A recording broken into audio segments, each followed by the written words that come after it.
Before we start the yoga session, we request all the male bodies to please remove your upper cloth, for yoga is a ritual, and male bodies remove the upper cloth for any Hindu ritual. All the female bodies, please tie up your hair, and we request all the participants to please wear a black dress, apply vibhuti on your forehead. If you are a male body, apply it on the 16 places over your body. Apply kumkum and any aushadha from the Supreme Fund of Hinduism you have available. Wear your Rudraksha mala, the abharanam, to intensify the energy which you can hold throughout the yoga practice. Also, make sure to keep a Shri Yantra, which is a sacred mandala, in your room where you practice the yoga. If you don't have a Shri Yantra available, don't worry, we are projecting it in the background of our acharyas. Now settle down on your yoga mat and get ready for the ritual of yoga. Sit straight with your head, neck and spine in a straight line. Join your hands in Namaskara Mudra in front of your heart center. Close your eyes. Visualize Swamiji in your inner space as we chant the Sadguru Vandanam. Nityanandam Paramasukadam Kevalam Jnanamurtim Dvandvatitam Gaganasadrasham Tattvamasyaadilaksham Ekam Nityam Vimalamachalam Sarvadhi Sakshibhutam Bhavatitam Trigunarahitam Sadgurum Tam Namami. Next, we are going to chant the Shiva Mula mantra. Om Ham Haum Shivaya Namaha 11 times. Please follow along internally. Om Ham Haum Shivaya Namaha. Om Ham Haum Shivaya Namaha. Om Ham Haum Shivaya Namaha. Om Ham Haum Shivaya Namaha. Om Ham Haum Shivaya Namaha. Om Ham Haum Shivaya Namaha. Om Ham Haum Shivaya Namaha. Om Ham Haum Shivaya Namaha. Om Ham Haum Shivaya Namaha. Om Ham Haum Shivaya Namaha. Om Ham Haum Shivaya Namaha. We will be performing the Tadvachamanam, the ritualistic cleansing. Now keep your hand, the right hand, in the shape of a cow's ear in the Gokarana Mudra, as our acharyas are demonstrating. Then take an udani of water, pour it into your right palm. We're going to chant a mantra thrice. Each time, sip the water from the bottom of your palm whenever the word Swadha is chanted. Om Atmatattvam Shodhayami Swadham. Take another udani of water. Om Vidyatattvam Shodhayami Swadham. Pour another udani of water into your palm. Om Shivadattvam Shodhayami Swadham. Now wash your right hand with the water from the Panchapacham and wipe your lips twice with the bottom of your thumb as we chant. Om Ham Hridayaya Namaha. Now wash your hand again. With the index, middle and ring fingers joined together, touch above the upper lip and below the lower lip. Wash your hand again. With the index fingers and thumbs joined together, touch the right nostril, the left nostril, and with the ring finger and thumb joined together, touch the right eye, left eye, and the right ear and the left ear. Wash your hand again. With the little finger and thumb joined together, touch the navel, the right chest and the left chest. And with all fingertips joined together, touch on top of the head, the right shoulder, left shoulder, and your heart center. Now wash your hand again. As you clasp the right hand over top of the left, place both hands on the right thigh. Set the sankalpa, the conscious resolution, what it is that you want to manifest today in today's Nityananda Yoga session as we chant the sankalpa mantra. Om Mamopatta Samasta Duridakshayadvara Bhagavad Shri Nityananda Paramashiva Prityartham Shri Nityanandeshwari Paramashiva Shakti Sameta Shri Nityanandeshwara Paramashiva Prityartham Cha Adya Purvokta Evam Guna Visheshena Vishishtayam Asyam Shubhadito Purana Arogya Yukta Dridagatra Yogika Sharira Siddhyartham Paramashiva Shakti Avishkaranartham नित्यानन्दयोगाभ्यासं करिष्ये। Now wash your hand once more as we chant. Om अपौपस्पृश्य Keep your Panchapacham and Udani out of harm's way as we are getting ready to start the yoga. Now sit in a comfortable cross-legged position with your head, neck, and spine in a straight line. Bring the index fingers and thumbs joined together on top of the knees in Bindu Mudra. Engage the three bandhas, the energy locks, which are contracting the perineal region and pulling it in and up. The Uddiyana Bandha, the stomach lock, contracting your stomach muscles and pulling your stomach in and up towards your spine. And the Jalandhara Bandha, the throat lock, tucking your chin to the chest and internally contracting your throat muscles. Together they form Mahamudra Bandha, which is a great secret of the yogic practice and will enhance your yoga practice manifold. Next up is the visualization. Hold the visualization for the right context of each of the asanas. The first visualization is Lord Shiva. You will always be able to see the visualization in the top right corner of the screen. So whenever you don't know how the visualization looks, you can just check the screen. Next up is Samana Kumbhaka. Now fill your stomach with prana as you meditate on a flame in your stomach, kindling the prana and raising up your spine. Chant the japa soham and visualize it rotating around your throat until the nectar oozes out into your body. Let us now perform the first asana, which is Sukhasana. तत्सुखासनमित्युक्तमशक्तस्तत्समाचरेत् आसनं विजितं येन जितं तेन जगत्त्रयम्. The next asana is Parvatasana. Now bring your legs into Padmasana with the feet on top of the opposite thighs. Then bring your palms together in Anjali Mudra and raise them up above your head, keeping your elbows straight. Engage all three bandhas, Mahamudra Bandha, as you visualize yourself as Mount Kailash. अथ वक्षे Mahadev पर्वतासनमङ्गलम्. The next asana is Hali Pavasana. Now bring the soles of your feet together in front of your body and hold the left hand by the right behind your back. As you lean forward and place your forehead on the ground behind your heels. Engage all three bandhas as you gaze to the nose and visualize Swamiji in your inner space. पूर्वविधियाहु मे जानो उभयपकतले सम्पुटठानो.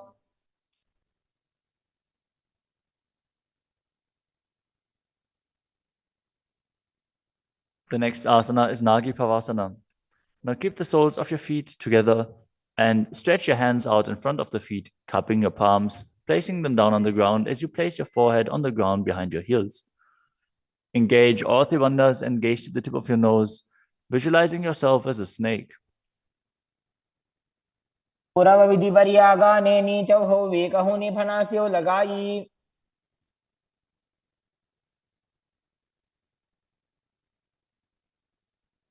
Next up is Kokilasana. Now hold the big toes with the index and middle fingers in Prana Mudra. Then raise the legs up straight and then cross them into Padmasana, leaning forward and down onto your elbows. Engage all three bandhas as you visualize yourself as a bird. स्थान्यदासनं वक्ष्ये yen Sidho भवेन्नरः. The next asana is Neti Asana. Now place one ankle on top of the opposite knee as you hold onto the opposite elbows. Engage all three bandhas, rotate your arms in a circle and gaze to the nose, visualizing Swamiji in your inner space, and after some time change the direction of the movement. घोड़ा बामा पादगी आशमाहिली सोये दक्षचरण को वार लोता परिकुल्फ समोय.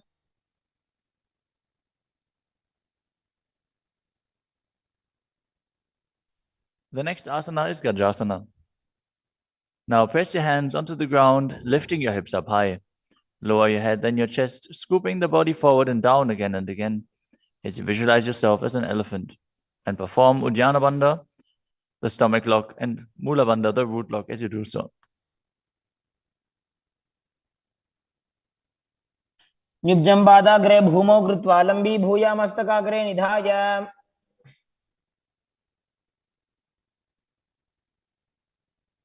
The next asana is Vrikshasana. From the same position, alternate pressing the heel of one foot into the ground while lifting the other heel up. Visualize yourself as a bear as you keep Uddiyana Bandha and Mula Bandha engaged. एकैकं पादमाकुञ्च्य गजासनं कुर्यात् वृक्षासनं भवति. The next asana is Vaishyasana. Now stand tall on the mat with the tips of the on the tips of the big toes, with all other toes raised off the ground. As you keep your head, neck, and spine in a straight line, and bring your index, middle, and ring fingers to the heart center in Hridaya Mudra. Visualize Swamiji in your inner space and perform Uddiyana Bandha and Mula Bandha. केशेन पादयुगलं बद्ध्वा तिष्ठेत अधोमुखः.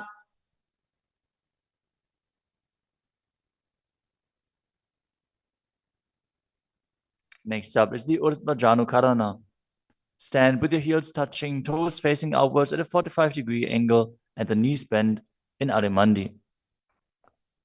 Now, bring both hands to the chest with the elbows parallel to the ground.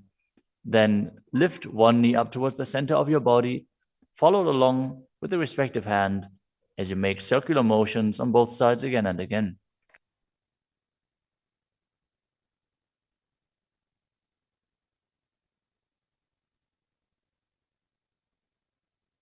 The next asana is Balalingasana. Now interlace your fingers from the outside in Sarvashankari Mudra and hold on to one knee, pulling it up towards your chest. Keep your head, neck, and spine in a straight line and visualize yourself holding a baby as you engage all three bandhas, Mahamudra Bandha.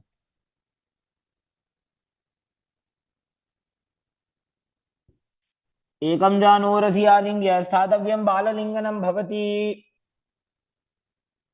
You move on to Padapidanasana. Now take the foot and pull it behind towards your buttocks. Hold it with both hands. Be straight. Engage all three bandhas as you visualize Swamiji in your inner space. त्वैकस्मिन् पादतले कराभ्यां वेष्टयेत्तनुम्. The next asana is Natarajasana.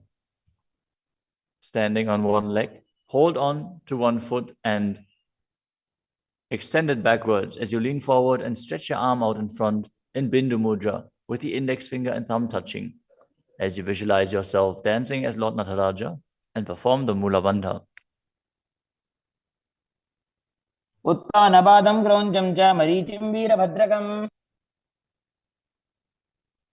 Now stand on the other leg and repeat Balalingasana on the other side, pulling the knee up towards your chest and visualize yourself caressing a baby. एकं जानूरधियालिङ्ग्य स्थातव्यं बाललिङ्गनं भवति. Now repeat Padapidanasana on the other side. Pull the other foot towards your buttocks and visualize Swamiji in your inner space, engaging all three bandhas. स्थित्वैकस्मिन् पादतले कराभ्यां वेष्टयेत्तनुम्. Now repeat Natarajasana on the other side, visualizing yourself as Lord Nataraja. पादं क्रौञ्चं च मरीचिं वीरभद्रकम्.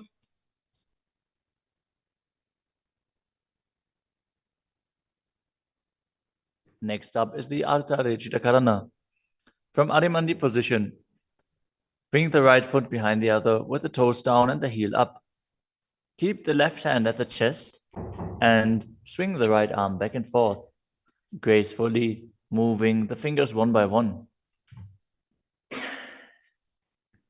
Now keep the right hand over top of the nose, uncross your ankles, and repeat the movement on the other side.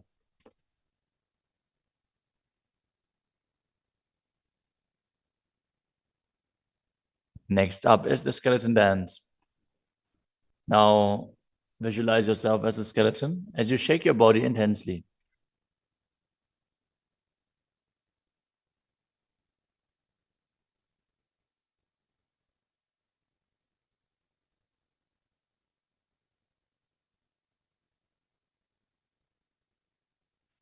We move on to Katichina Karana. From Adimandi, with the heels together, toes pointing outwards and the knees bent, bring your hands above your head with the arms crossed, palms facing backwards. Now open your hips to one side and open the arms along above your head. Return to the center and repeat the movement on both sides again and again.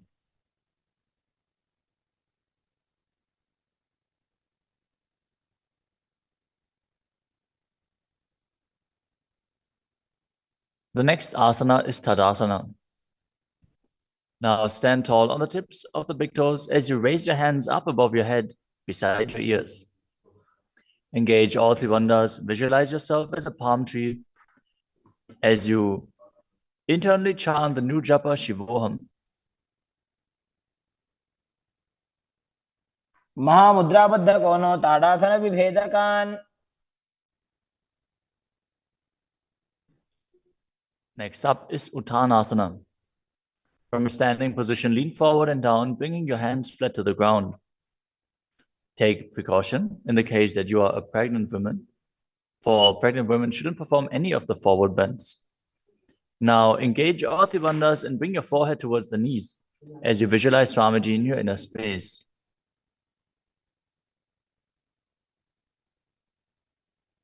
महामुद्राबद्ध कोनो ताड़ासन विभेदकान. The next asana is Tadakshvasana, the plank position. Now lower your body down onto your arms and feet as you tuck your chin to the chest and rotate your head from side to side, contracting your perineal region. Visualize Swamiji in your inner space. Keep breathing in the Samana Kumbhaka, filling your stomach with prana and visualizing a flame rising up your spine. गजासनवस्थित्वा मस्तकं वारं वारं दक्षिणकुक्षिं सव्यकुक्षिं नजेत्. The next asana is Bhujangasana. Now lower your entire body down onto your stomach as you keep the toes pointing backwards and your hands next to the chest. Now raise your head up using the strength of your lower back. Don't lift your body any higher than your belly button up. And open your mouth wide as you inhale through the hollow of your throat in Bhujangani Mudra. Visualize yourself as a cobra as you perform the Mula Bandha. अंगुष्ठनाभिपर्यन्तम् अधो भूमौ विनिन्यसेत्. The next asana is Shashasana. Now push your body up back into the plank position and alternate bringing one knee in towards your chest back and forth as you visualize Swamiji in your inner space and calmly breathe through your nose in Sahajra Kumbhaka.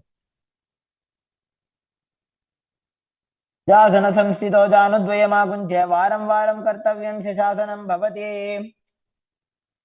The next asana is Rathasana.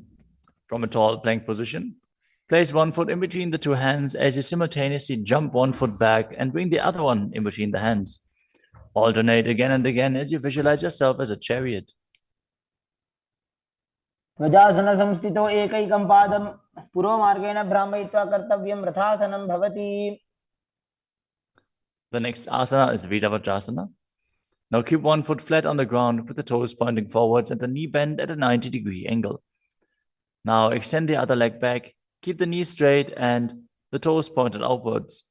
Raise your arms up parallel, pull the stomach in and up and gaze to your third eye, visualizing yourself as Lord Virabhadra as you perform Ujjana Bandha and Mula Bandha. आशिष्टमतकौण्डिन्यमूर्धकुक्कुटमेव च. Now exchange the position of your feet and repeat Viravatrasana on the other side. समतकौण्डिन्यमूर्धकुक्कुटमेव च. The next asana is Vrikshasana, the tree posture. Now stand and bring one foot to the inner thigh as you bring your palms together in Anjali Mudra and raise them up above your head. Keep your elbows straight as you gaze forward and visualize yourself as a tree. अमोरमूलदेशे च जाम्यं पादं निधायतु. The next asana is Garudasana. Now bring the raised leg to the opposite hip. Join your hands in Namaskara Mudra in front of your heart center as you visualize yourself as Lord Garuda and engage the Mula Bandha. गरुडासनमावक्ष्ये येन ध्यानं स्थिरं भवेत्. Now stand on your other leg and repeat Vrikshasana on the other side. वामोरुमूलदेशे च जाम्यं पादं निधायतु. Now repeat Garudasana on the other side, keeping the standing leg as straight as a rod and visualizing yourself as Lord Garuda. गरुडासनमावक्ष्ये येन ध्यानं स्थिरं भवेत्. The next asana is Trikonasana. Now stand and step one leg forward and the other one far back, keeping the front toes pointing forwards and the back toes facing sideways. Now bring your hands parallel to the ground and lean forward and down as you keep one hand down and the other one raised up. Gaze upwards, visualizing yourself as a triangle as you perform the Mula Bandha. उत्तानपादं क्रौञ्चं च मरीचिं वीरभद्रकम्. Exchange the position of your feet. Step the other leg forward as you repeat Trikonasana on the other side. उत्तानपादं क्रौञ्चं च मरीचिं वीरभद्रकम्. Next up is the Nikuttaka Karana. From Adimandi position, heels touching, toes pointing outwards and the knees bent, raise one heel off the ground and bring your hands in front of the heart center with the palms facing each other. Now stump the rest heel to the ground, raise the other heel up and exchange the position of your hands again and again.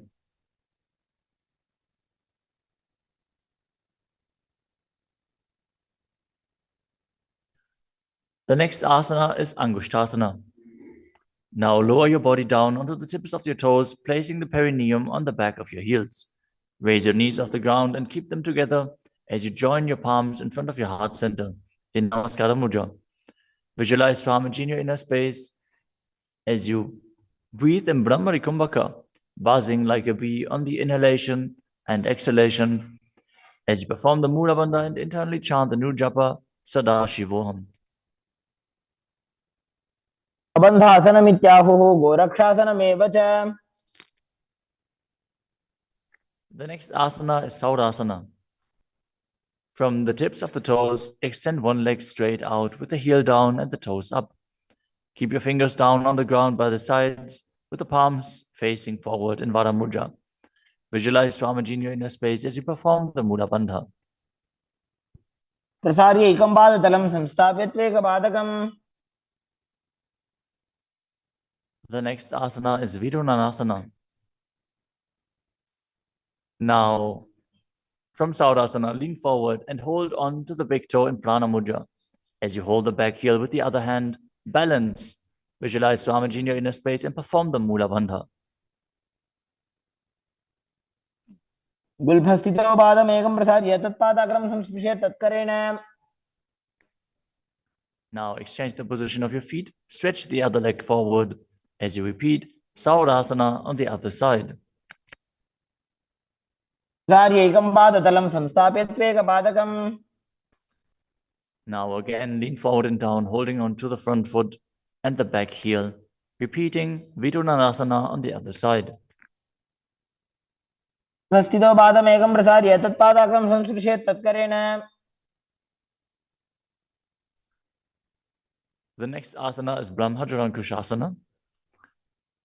As you keep the toes on the ground and the perineum placed on top of the heels, which are raised off the ground, keep a gap between your legs and place the back of your hands on top of the respective knees. Contract the perineal region and tuck your chin to the chest as you gaze in between the two hands in Shambhavi Mudra, with eyes opened wide, unblinking, actually gazing within. As you visualize Swamiji within and perform the Jalandhara Bandha and Mula Bandha. द्वौ भणापाणि होय वैसे एड़ी mail रघुदानि वैसे. The next asana is Kapilasana. Now drop your knees to the ground with the toes tucked behind, sitting your perineum on the heels. As you keep your hands on top of the respective thighs and pull your stomach in and up, contract the perineal region, gaze to the tip of the nose and visualize yourself as sage Kapila Muni. उभय पगदली समटारावे तिनकी Mahuli core मिलावे.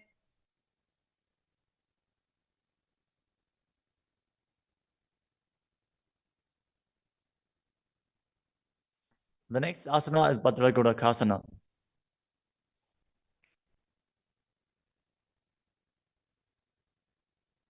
Maintain the same position as you shift your gaze up to the third eye. Visualize Swamiji in your inner space as you buzz like a bee in Brahmari Kumbhaka.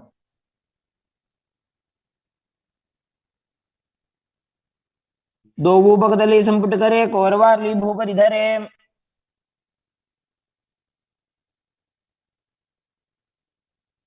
The next asana is Suryasana. Now sit with your toes tucked, perineum placed on top of the raised heels. As you bring your thumbs and little fingers together in Padma Mudra, opening up the palms resembling a lotus flower. Now raise your hands up above your head as you gaze up in between the gap between the palms, visualizing yourself as Lord Surya.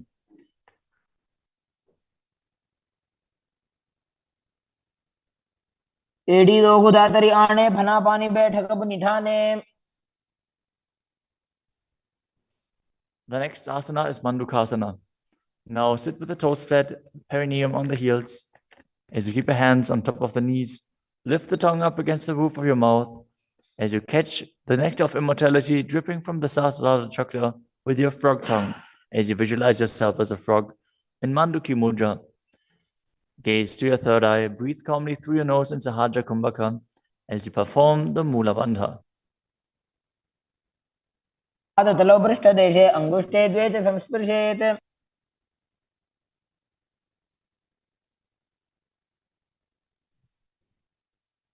The next asana is Uttana Mandukasana.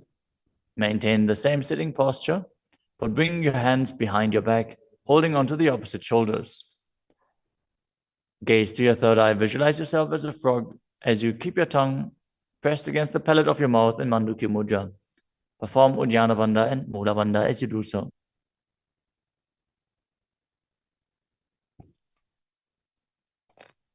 मंडूकासन मध्यस्थं कुर्पराभ्यां धृतं शिरः. The next asana is Simhasana. Now cross your ankles and sit on your feet. As you keep the knees wide, fingers spread on top of the knees, open your mouth wide, stick out your tongue and exhale forcefully. As you gaze at the tip of your nose and visualize yourself as a lion.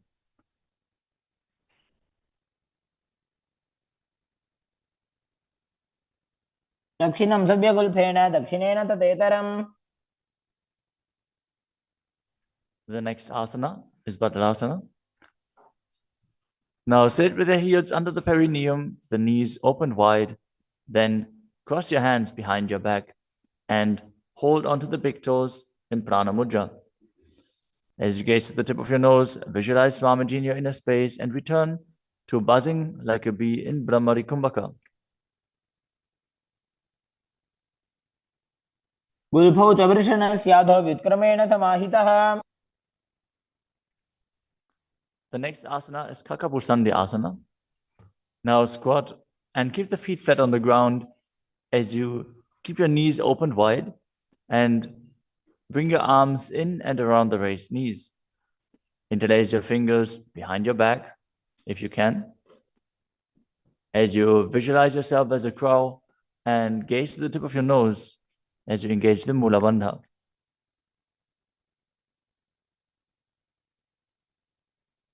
प्रथमे वेशक उपदठाने दो वोहा तपगमी च आने. The next asana is Kanipavasana. Now keep the palms on the floor, shoulder width apart. Bring your knees onto the back of your arms towards your armpits. Lean forward, raise your feet off the ground as you visualize Swamiji in your inner space and balance on your arms. को गुण आशी दुष्टता होई तो आछी होई. The next asana is Kapali Asana. Now place your hands on the ground, shoulder width apart. Bring the top of your head onto the ground. Please take precautions if you have any neck injuries or high blood pressure. Any of the inverted postures. Now bring your knees onto the elbows, your hips over the shoulders, and straighten your legs up as you gaze to the nose and visualize Swamiji in your inner space. Isha धरती टेकी पग दो वो मिलीवा ऊंचा कुकरे।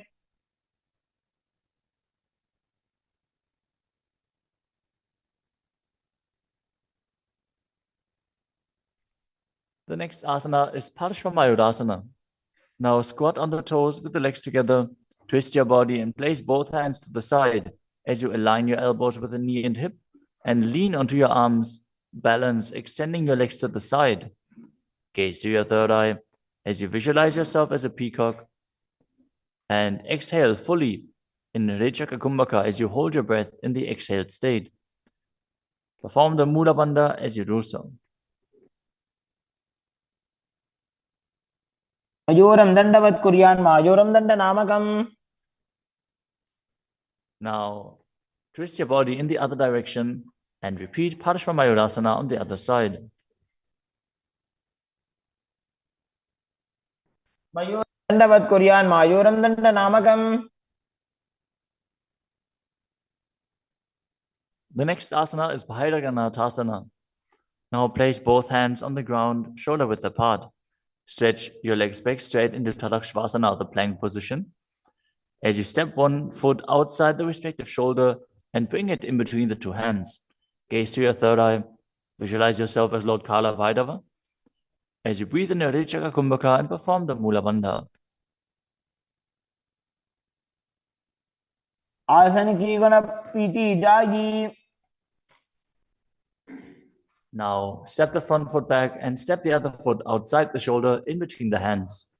Gaze to your third eye in Shambhavi Mudra with the eyes open wide, unblinking, as you visualize yourself as Lord Kala Bhairava.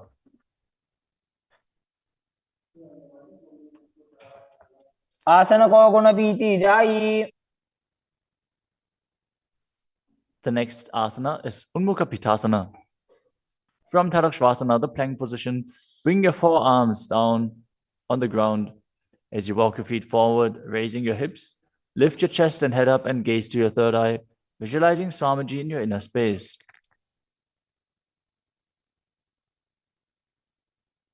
भून्यस्थो जानुनि हस्तौ चतुष्पदम वाङ्मुखम्.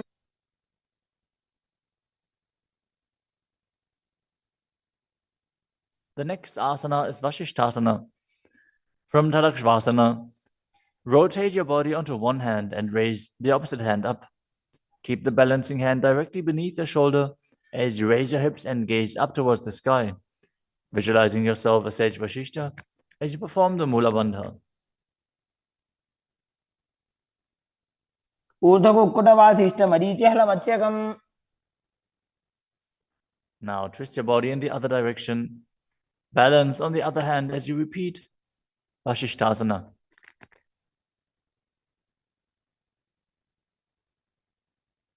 ऊर्ध्वकुक्कुटवासिष्ठ मरीचिहलमच्यकम्. Now come to a seated position and extend your legs out in front with the heel down and the toes pointing up. Now bring your hands under the buttocks with the palms facing up. Keep your spine straight, elbows close to your body. Tuck your chin to the chest. Contract the perineal region. As you gaze to the nose, visualize yourself as Lord Hanuman and internally chant the new japa Sadashivoham.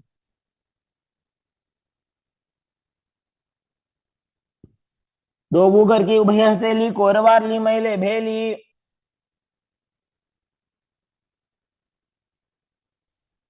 Next up is Paschimottanasana.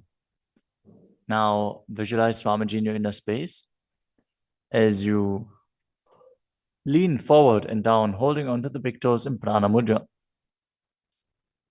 Perform Mahamudra Bandha, all three bandhas engaged, and exhale all the air from your lungs in Rechaka Kumbhaka. जानो बरिला लाटंतो पश्चिमं दानमुच्यते. The next asana is Ugrasana. With your legs straight, interlace your fingers behind your neck. Lean your chest forward and down, bringing your head to the knees by the strength of your core. Engage all three bandhas as you visualize Kali in your inner space.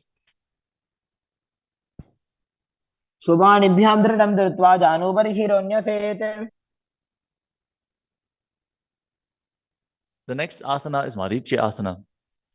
Now, sit with the legs extended, bring one heel to the groin with the knee raised, and reach your arm in and around the raised knee as you clasp your hands behind your back. Bring your chest to the thighs, head to the knee, and visualize yourself as Sage Marichi. उत्तानपादं क्रौञ्चं च मरीचिं वीरभद्रकम्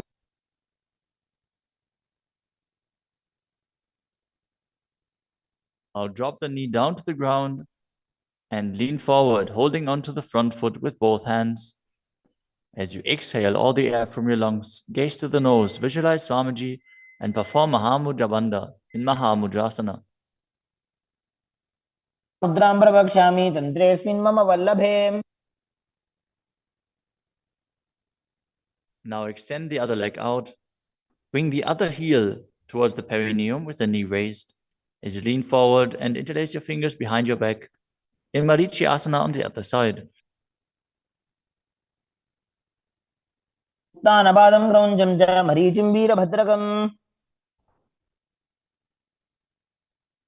Now drop the knee down, lean forward, hold onto the foot, engage all three bandhas, repeating Mahamudrasana on the other side. महामुद्रां प्रवक्ष्यामि तन्त्रेऽस्मिन् मम वल्लभे.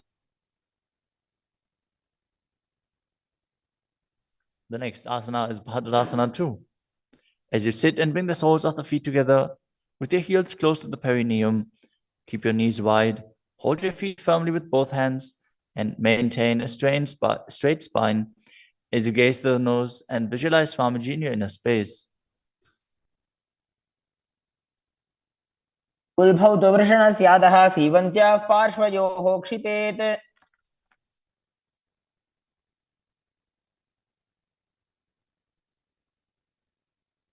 The next asana is Gvalipavasana. From Bhadrasana, extend your feet away from your body. Keep the toes together, heels apart, knees wide open. As you place your hands on the respective knees, tuck your chin to the chest and gaze to the nose. Visualize Swamiji in your inner space. Perform the Jalandhara Bandha and Mula Bandha. पूर्वचरपट चौक कख्यो सोई वाही विधियो कीजे सोई. The next asana is Joni Asana. Now sit, keep the soles of the feet together and the heels close to your perineum as you visualize the Yoni Mandala, which is projected on the screen. Now hold the soles of the feet as you lean forward and down and bring the forehead to the feet as you gaze to the nose and perform the Mula Bandha.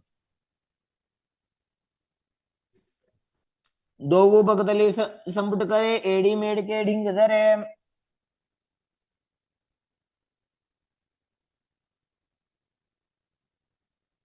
The next asana is Midaki Pavasana. As you sit and keep the heels together, toes apart and the knees wide, lean forward and down and extend your hands out to the side. Keep the palms facing down on the ground to the sides as you bring your forehead to the ground behind your heels. Gaze to your nose, visualize Swamiji and perform the Mula Bandha. पूर्व विधि परिपक्धली संपुट शोल एड़ी मिली राशे. Next up is Siddha Samadhi Asana. Now sit and keep the toes together, heels apart. As you bring your arms below the shins, extend them out to the sides and keep the palms facing up. Bring your forehead to the ground above your feet as you bring your toes near your throat if you can. Gaze to the tip of your nose, visualize Lord Surya in your inner space and perform the Mula Bandha. दोगो बगतले संपुट करे शोले मेड़ आगा में धरे. Next up is Chinaki Pavasana. Now sit and keep the heels together, toes apart, as you hold the feet and open them up like a book, bringing the backs of your hands onto the ground and the elbows pressing down on the thighs.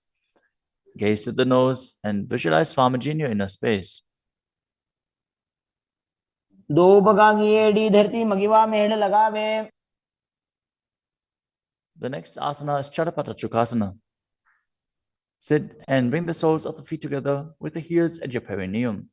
Open the knees and place your hands on top of the knees as you gently press them down. Pull your stomach in and up, gaze to your third eye as you visualize Swamiji in your inner space. द्वौपकतली संपुटधारे आगाने करजार पसारे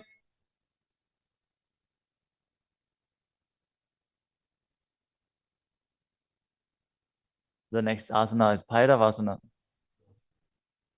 Now sit and bring the soles of the feet together with your knees open wide. Lift the heels up and bring the toes down onto the ground.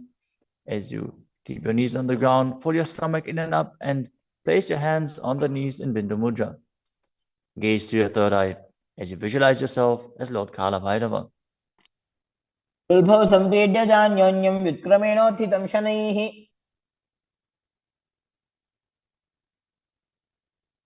The next asana is Samanasana. Now sit with one heel at the perineum. Lift and hold the other foot, pulling the sole of the foot to your chest. Gaze to your third eye as you perform the Mula Bandha and visualize Swamiji in your inner space. समान आसनमावक्षे सिद्धमन्त्रादि साधनात्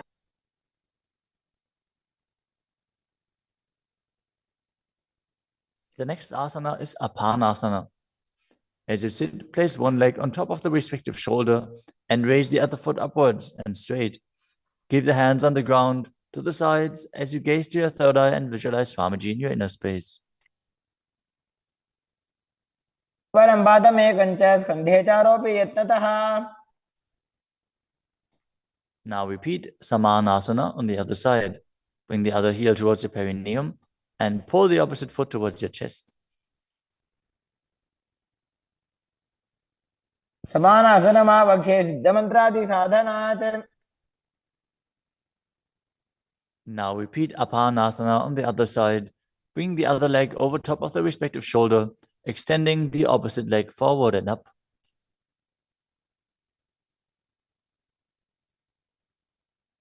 परं पादमेकञ्च स्कन्धे चारोऽपि यत्नतः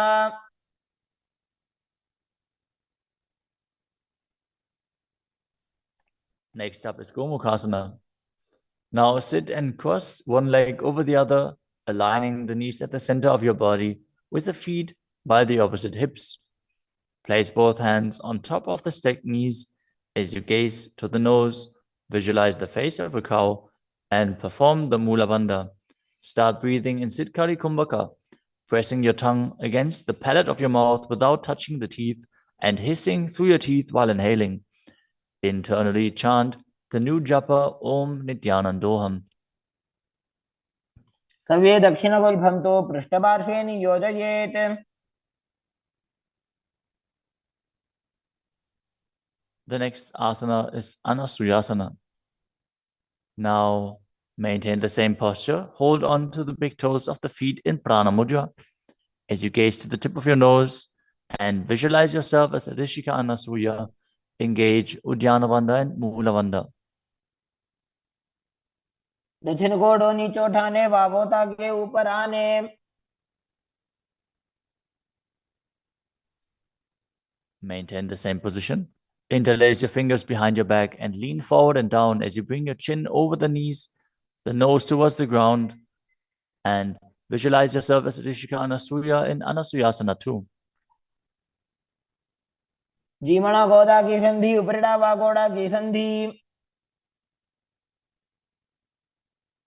The next asana is Garudasana too.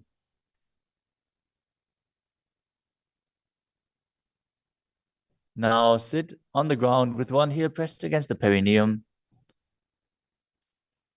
As you keep the opposite foot flat on the ground with the knee raised to your chest. Keep the hands on the respective knee. As you visualize yourself as Lord Garuda, gaze to the nose and perform the Mula Bandha. दावोपगमोडी एडी माहिलो गुल्फ मूलद्वारणी चैदे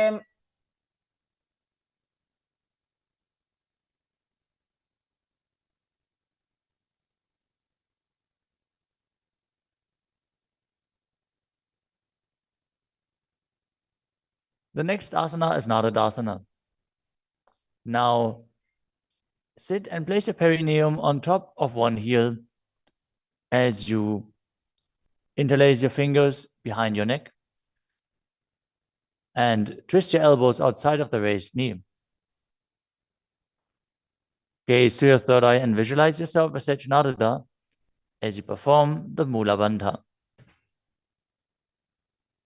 पिष्टि जवाम पगदली केरी भूपरिता ही लगा बेफेरी.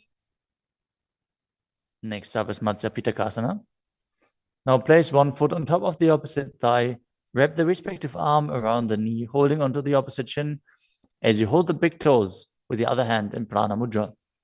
Visualize yourself as Matsya, the fish avatar of Lord Vishnu, as you perform the Mula Bandha. नवामाङ्गुष्टन्तो गृहीतं मत्स्यपीठकम्.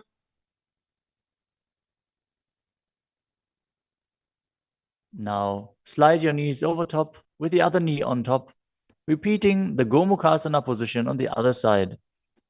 Gaze to the nose and visualize the face of a cow as you keep hissing through your teeth without the tongue touching your teeth. In Siddhkari Kumbhaka.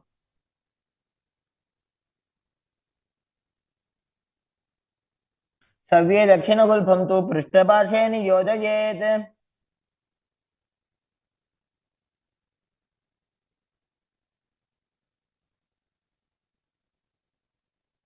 Next up is Anasuyasana on the other side. Hold onto the big toes as you visualize yourself as Rishika Anasuya.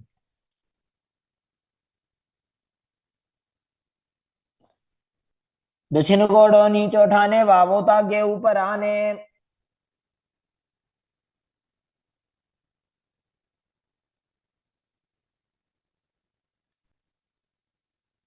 Now, from the same position, interlace your fingers behind your back and lean forward and down, chin over the knees, nose towards the ground in Anasuyasana too.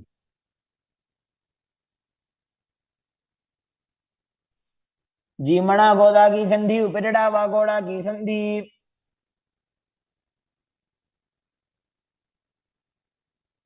Now repeat Garudasana 2 on the other side, bringing the other heel towards the perineum, knee raised, hands on the knees, as you visualize yourself as Lord Garuda. डावो पगमोड़ी एड़ी माहिलो गुल्फमूल द्वार नीचे दे. Next up is Narudasana on the other side.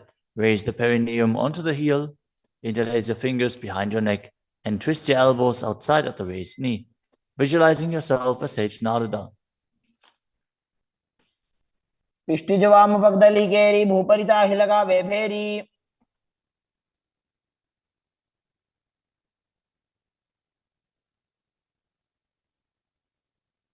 Next up is Matsya Pitakasana on the other side. Now place the other foot on top of the opposite thigh. Hold on to the shin and the big toe of that foot as you visualize Matsya, the fish avatar of Vishnu. वामे नवामाङ्गुष्टन्तो गृहीतं मत्स्यपीठकम्. Next up is Matsindrasana. Now place one foot on top of the opposite thighs as you place the opposite foot on the ground, flat. Twist and bring the elbow outside of the raised knee. Keep your raised arm by the neck. Turn your head back and gaze to your third eye, visualizing Matsyendranath, the great sage and master of Hatha Yoga. उदरं पश्चिमाभासं कृत्वा तिष्ठति यत्नतः.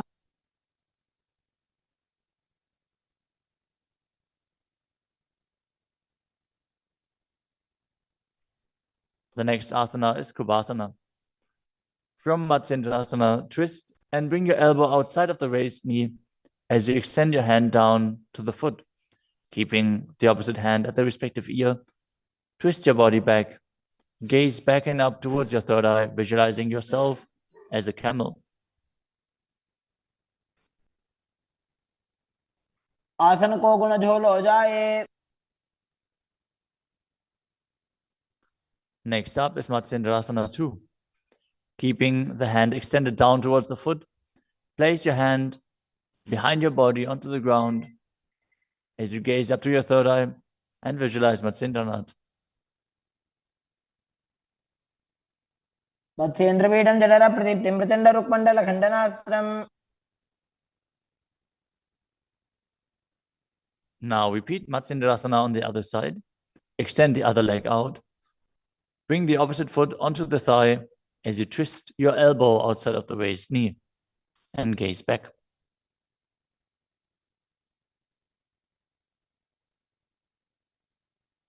उदरं पश्चिमाभासं कृत्वा तिष्ठति यत्ततः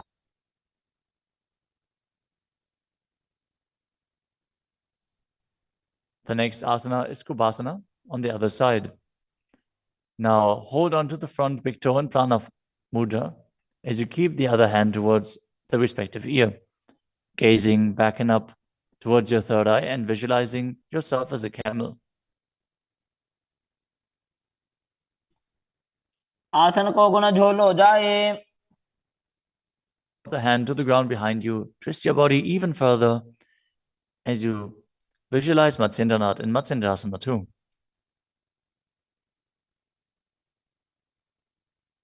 मत्स्येन्द्रपीडं जठर प्रदीप्तिं प्रचंड रुक्मंडल खंडनास्त्रम्. The next asana is Padmasana.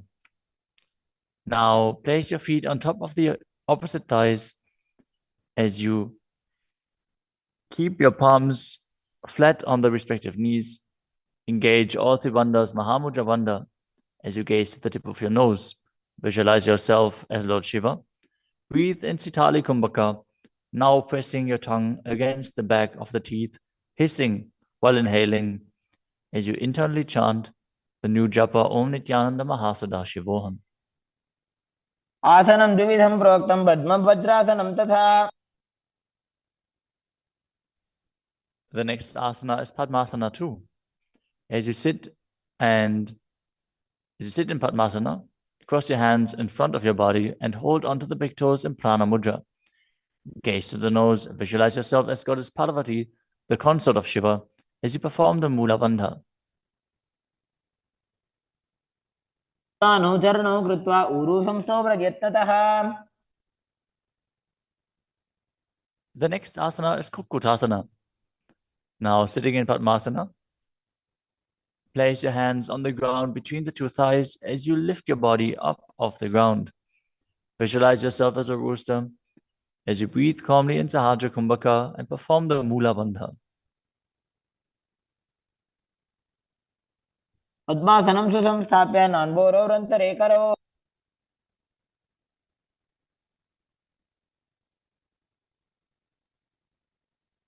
The next asana is Baddha Keki Asana.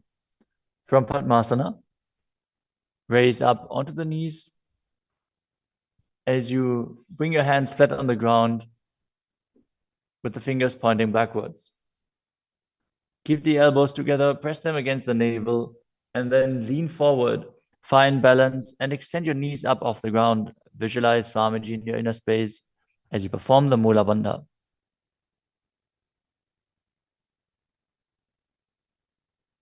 धरामवष्टभ्यकरद्वयेन तत्पूर्वपरि स्थापितानाभिपार्श्वः.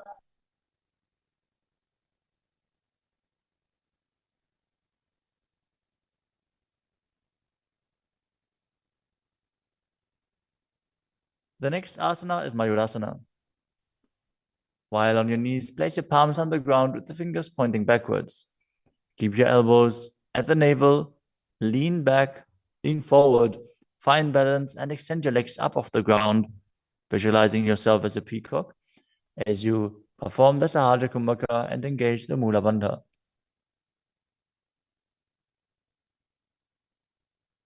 अथ वक्षे Mahadev मयूरासनमुत्तमम्.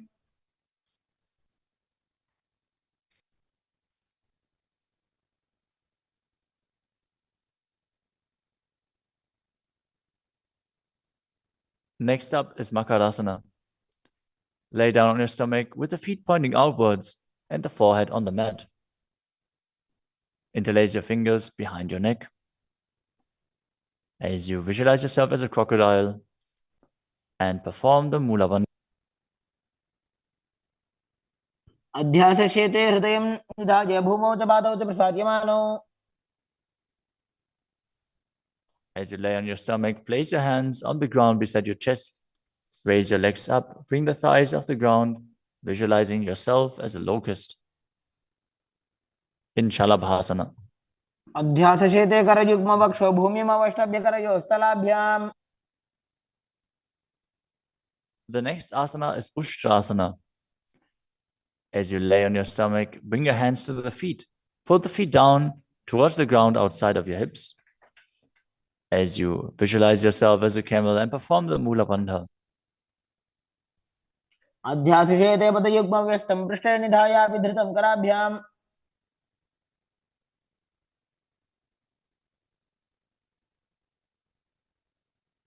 The next asana is Dhanurasana. From Ushtrasana, tighten the grip on your feet and kick the legs back and up as you lean forward and lift your chest off the ground.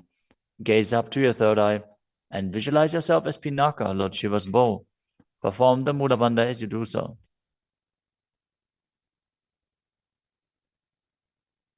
त्रिसार्यपादौ भुजदण्डरूपौ करौ च पृष्ठे धृतपादयुग्मम्. The next asana is Bhagasana. Now come to a kneeling position with your feet flat on the ground, sitting in between the two heels.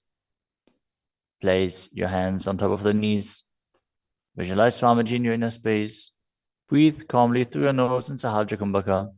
As you gaze to your third eye, contract the perineal region in Mula Bandha and internally chant Om Nityananda Paramashivoham.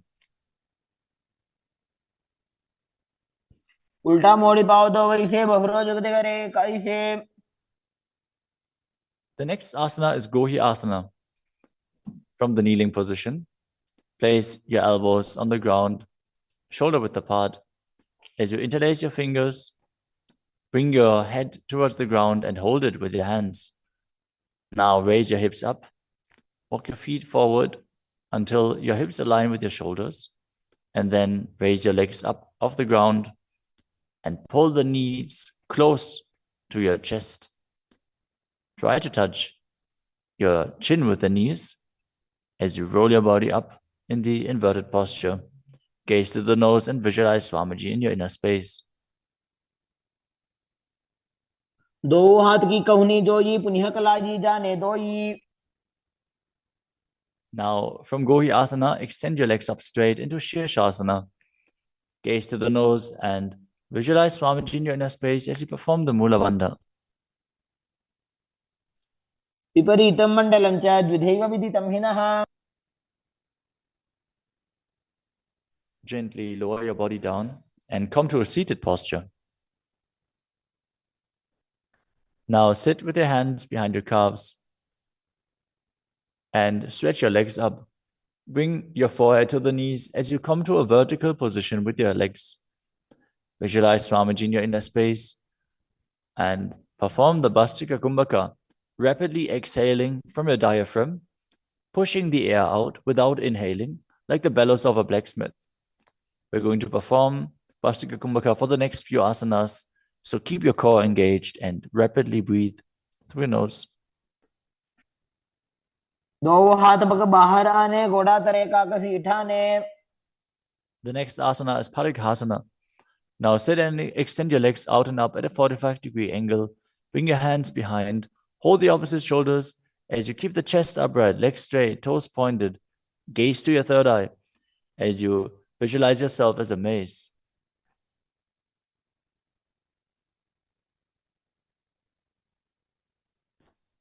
उत्तानशयनं कृत्वा पादौ मिलित्वा प्रसार्य. Keep breathing rapidly as you sit and extend your legs out and up at a 45-degree angle. Keep your arms parallel to the ground or bring them down to the ground as you gaze to your third eye and visualize yourself as a boat in Naukasana. तानशयनं कुर्पराभ्यां भूमिमवष्टभ्य. Next up is Rudrasana. Now sit and lift your feet up. Scoop your hands under the heels and pull the feet towards your chest. Keep your spine upright, gaze to the nose as you visualize yourself as Lord Rudra. Perform the Mula Bandha as you do so. पगदली संपूटक हाथस्योपक ऊंचाई. The next asana is Unmukha Pitasana too. Now lay down on your back with the feet flat on the ground, the knees raised up.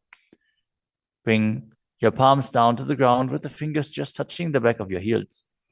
Lift your hips up high, press the feet into the ground As you tuck your chin to the chest, gaze to the nose, and visualize Swamiji in your inner space. ऊर्ध्वे च जानुनी कृत्वा शवित्वोर्ध्वमुखं तथा उत्थाप्य हस्तौ तिष्ठेत्तु पीठ उन्मुखनामके. Now lower your body down flat onto the ground. Keep the palms facing up next to your hips. As you contract the perineal region and forcefully pull the Kundalini Shakti up along your spine towards your Sahasrara chakra in Shakti Chalan Mudra. Relax. Completely unclutch from any micro movements of the body and mind. As you visualize that your body is dead and the Supreme Pontiff of Hinduism, Swamiji, is liberating you. Internally chant the Mahavakya, Om Nityananda Paramashivoham.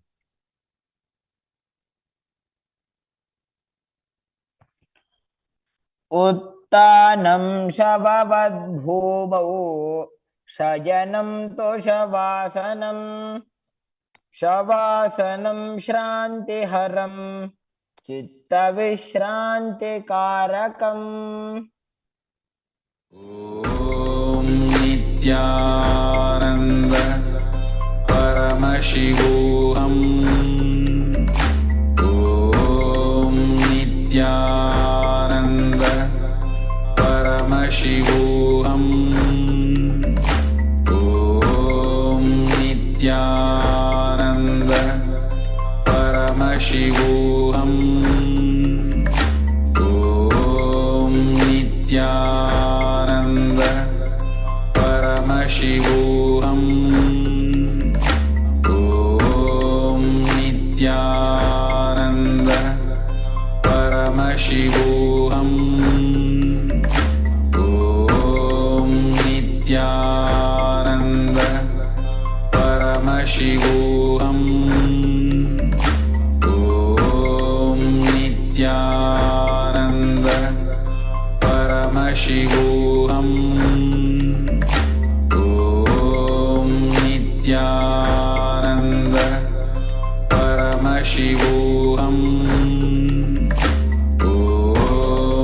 Nityanand परमशिवोऽहम्. ॐ नित्यानन्द परमशिवोऽहम्. ॐ नित्यानन्द परमशिवोऽहम्. ॐ नित्यानन्द परमशिवोऽहम्. ॐ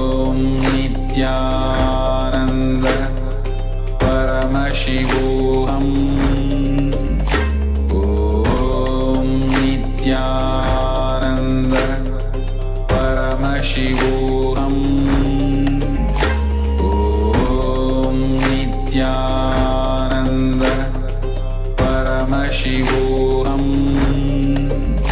ॐ नित्यानन्द परमशिवोऽहम्. ॐ नित्यानन्द परमशिवोऽहम्. ॐ नित्यानन्द परमशिवोऽहम्. ॐ नित्यानन्द परमशिवोऽहम्. Now slowly return to your physical body. Start to wiggle your fingers and toes, your wrists and your ankles, your elbows and your knees. Pull your knees up towards your chest and rock your body from side to side as you return to a comfortable seated position.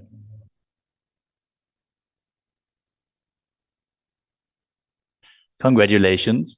You completed the first 108 asanas of the sequence, which are the Pratama Vinyasa Krama. We are now going to continue the sequence with the next asana, which is Yathasana Nishthasana.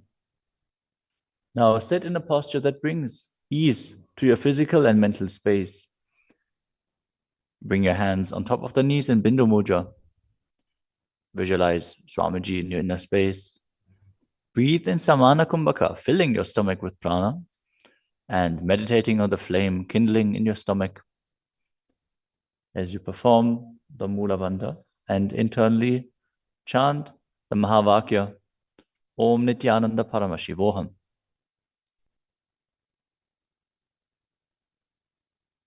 पर्यङ्कं तत्समाख्यातं यथासंस्थं यथा स्थितिः. Next up is Samasana. Now sit in a cross-legged position. Keep your hands on the knees with the thumbs and index fingers touching. Take a long, deep inhalation and hold your breath. After exhaling, breathe deeply in and out, visualizing Swamiji and performing the Mula Bandha. इदानीं गर्भिणीनां योगाभ्यासो यथा लघु. Next up is Muktasana. Now place the left foot against the genital region and place the right foot over top of the left. Keep your hands facing down on top of the knees. Gaze to your nose as you visualize yourself as a sage liberated by the Supreme Pontiff of Hinduism in Muktasana. निबीड्यसी विनीं सूक्ष्मां दक्षिणेतरगुल्फतः. Next up is Siddhasana. Maintain the same position as Muktasana. As you switch your gaze to your third eye, visualize Swamiji in your inner space and perform the Mula Bandha. स्थानुसंयमितेन्द्रियो चलदशा पश्यन् भ्रुवोरन्तरं चैतन्मोक्षकपातभेदजनकं सिद्धासनं प्रोच्यते. The next asana is Siddhi Asana. Now maintain the same position as in Siddhasana. Switch your gaze to the ground in front of you as you engage all Tribandhas and visualize Swamiji in your inner space. वामपादके इडीजानो सीवनिमधितासुकोठानो. The next asana is Rudrasana too. Keep your legs in the same position as Siddhi Asana. Rotate your hands on top of the knees into Bindu Mudra. Switch your gaze to the third eye. Visualize yourself as Lord Rudra as you perform the Mula Bandha. वामचरण परिदक्षिण राखे एक जुगति ऐसे विधि राखे. Next up is Santadunasana. Now maintain the same position. Switch your gaze to the nose and embody tranquility and an unshakable nature. आसन की गुण मन की चंचलता मीटे. Next up is Siddhasana too. Maintain one heel on top of the other as you bring your hands to the navel, cupping your palms over the other, resembling a lotus flower in Samputa Mudra as you visualize Swamiji in your inner space and perform the Mula Bandha. ऋजुकाय समासीन सिद्धासनमुदीरितम्. The next asana is Bandha Yoni Asana. In this asana, we are going to perform the Shanmukhi Mudra, which can increase blood pressure. So if you have blood pressure related issues, don't perform this asana. At least pay attention to your body and practice caution. Now set your sankalpa of manifesting through the womb of creation as you maintain the same sitting posture, and then exhale fully as you bring your little fingers beneath the bottom lip, ring fingers above the upper lip, middle fingers closing the nostrils, ring fingers over the eyes, and the thumbs closing the ears. मध्ये महादेव बन्धयोन्यासने शृणु. The next asana is Virasana. Place one foot on the thigh and the other foot under the opposite thigh.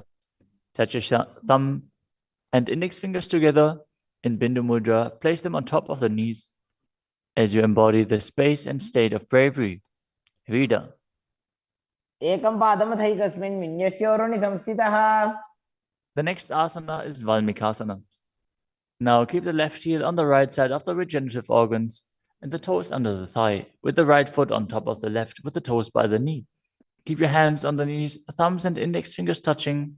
Gaze to your third eye and visualize Sage Valmiki, the great poet, sage, and author of Ramayana.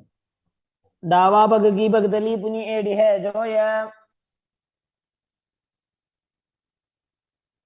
The next asana is Joni Mudrasana. Now keep your legs in the same position. Switch your gaze to the nose as you visualize the Yoni Mandala, which is representing Devi Parashakti and is a representation of the creative energy of the universe. वामपादगी बगदली जाहि माहिली core.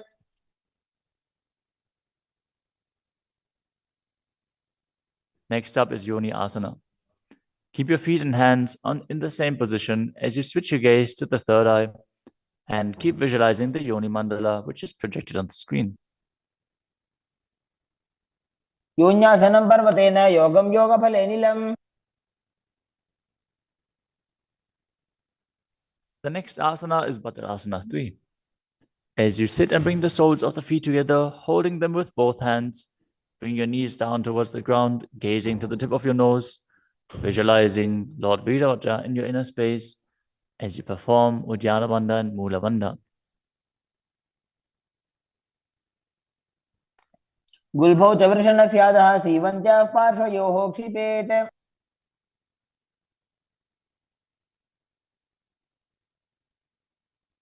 The next asana is Aghorasana.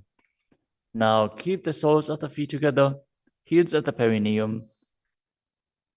Press your tongue up against the roof of your mouth or even higher, if you can, into the nasal tract in Kechari Mudra. Gaze to your third eye.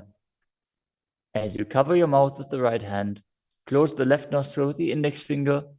Inhale through the right nostril, close both nostrils, and then hold your breath. After you exhale through the left nostril, repeat on the other side in Abhyantara Kumbhaka. As you gaze to your third eye, visualize yourself as an Aghori. पूर्वकहो विश्रिका Choi वाही विदिजो कीजे सोयी. Next up is Kanadi Pavasana. Bring the feet together in front, with the toes together and the heels apart. Place your elbows onto the heels.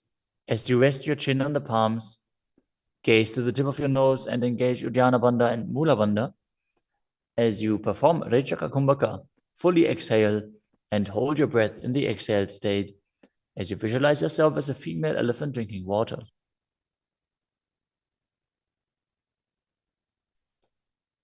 ग्वाली पाव आसन कख्यो है जैसे Yahoo में जाने विधि जैसे.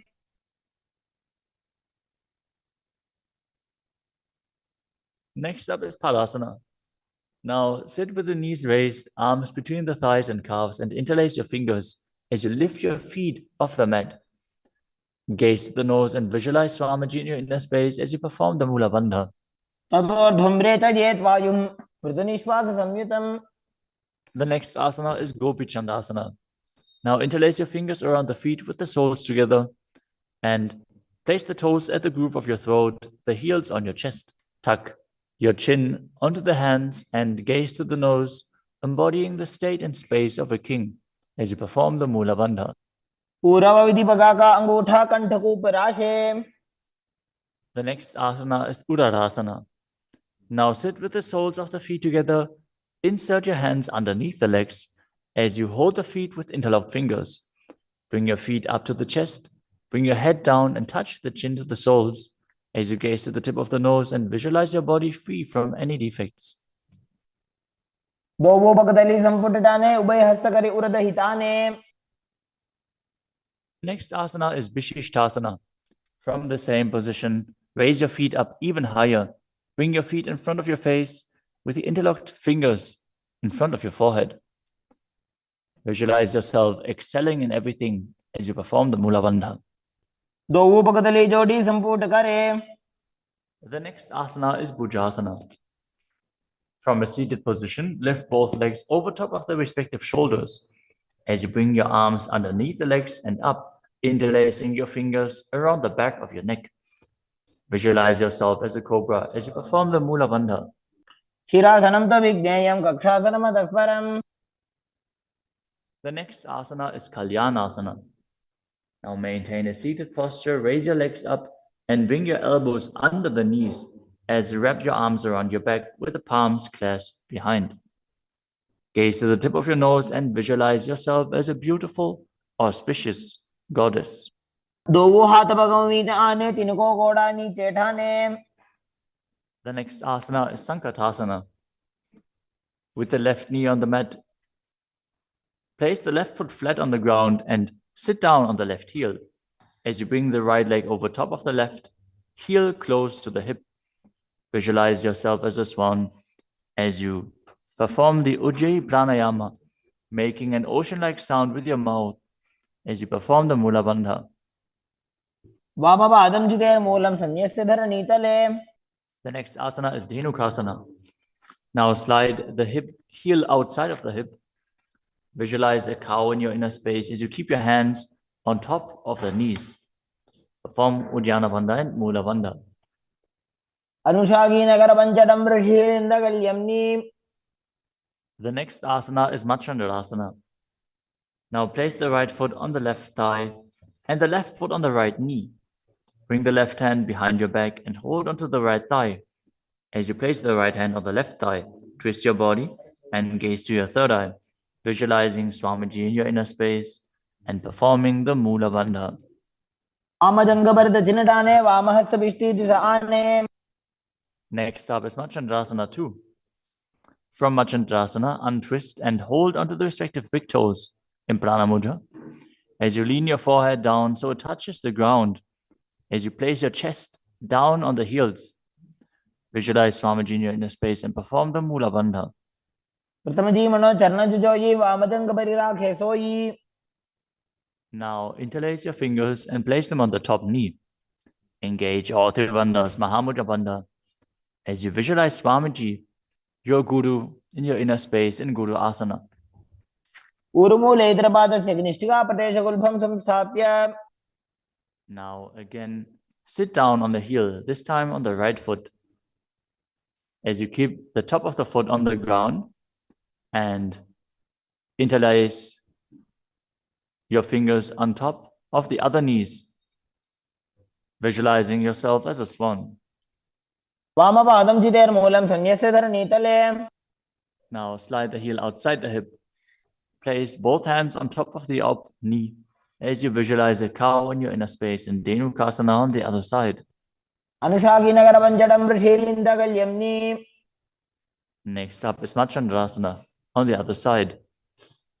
Bring the left foot on the right thigh and the right foot on the left knee. Twist your body. Keep one arm behind your back and hold on to the opposite thighs as you gaze to the third eye and visualize Swamiji in your inner space. वामजङ्गभरदचिनटाने वामहस्तभिष्टिदिशाने. Next up is Machandrasana 2. Now hold on to the feet as you lean forward and down, bringing your chest towards the heels and your forehead onto the ground. Visualize Swamiji in your inner space.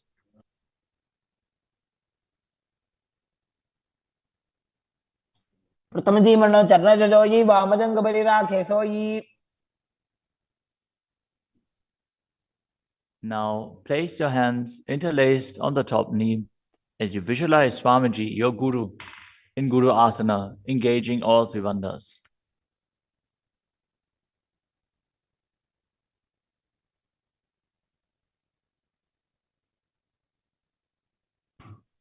प्रथमजी मनो चरणजुजोयि वामजङ्गपरिराखे सोयि.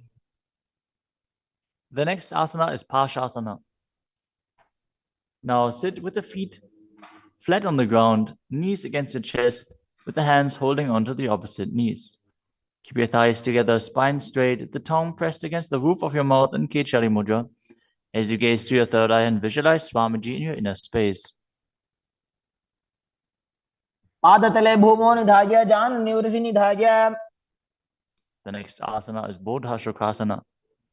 As you keep the feet flat on the mat, wrap your arms around the legs and hold onto the opposite wrists.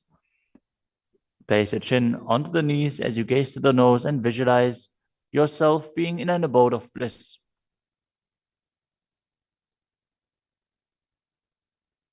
तोबू भगतली भूपरिधरे कोरमाहिरी ऐसे करे. The next asana is Kudakatasana. Maintain the same position, but place your arms under the knees and hold onto the opposite elbows. Gaze to your nose Keep your tongue pressed up in Kechari Mudra, visualizing Swamiji in your inner space. दोवो हाथ पग बाहर ले आवे, गोडा नीचे ले टहरावे. Maintaining the same hold beneath the knees, bring the right foot over top of the left so the heels cross with the toes pointing up. Gaze to your nose and visualize the great sage and Maharishi Sumati in Sumati Asana. मूलद्वारी धरती परिठाने, डावा पग परिदच पद आने.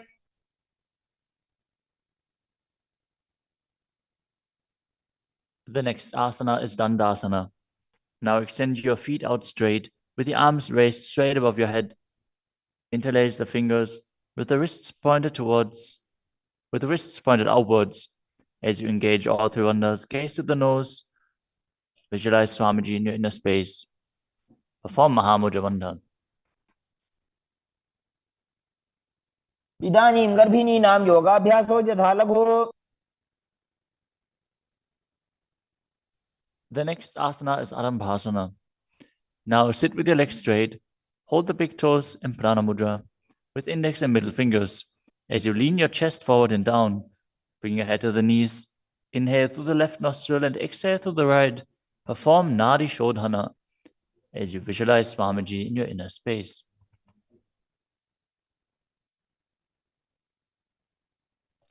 दोवो पग मिलिवा पसारी, पगा का अंगूठा पकड़ी लीलाट गोड़ा लगावे.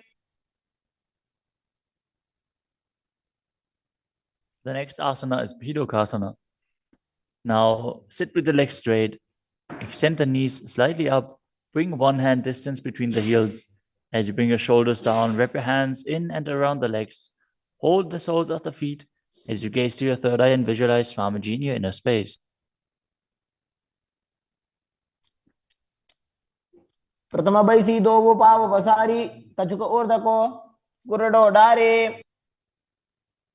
The next asana is Jalandhari Pavasana. Now extend both legs out with the heels together. Place your chin on the heels as you insert your hands below the legs. Keep the elbows together on the ground along with your fingers, palms facing up.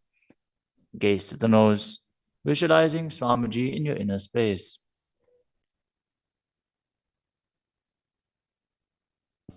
दो एड़ी मेली कह दीजिए, हाथ पसारी. The next asana is Urdhva Paschimottanasana. As you sit with the legs extended, lift one foot behind the neck.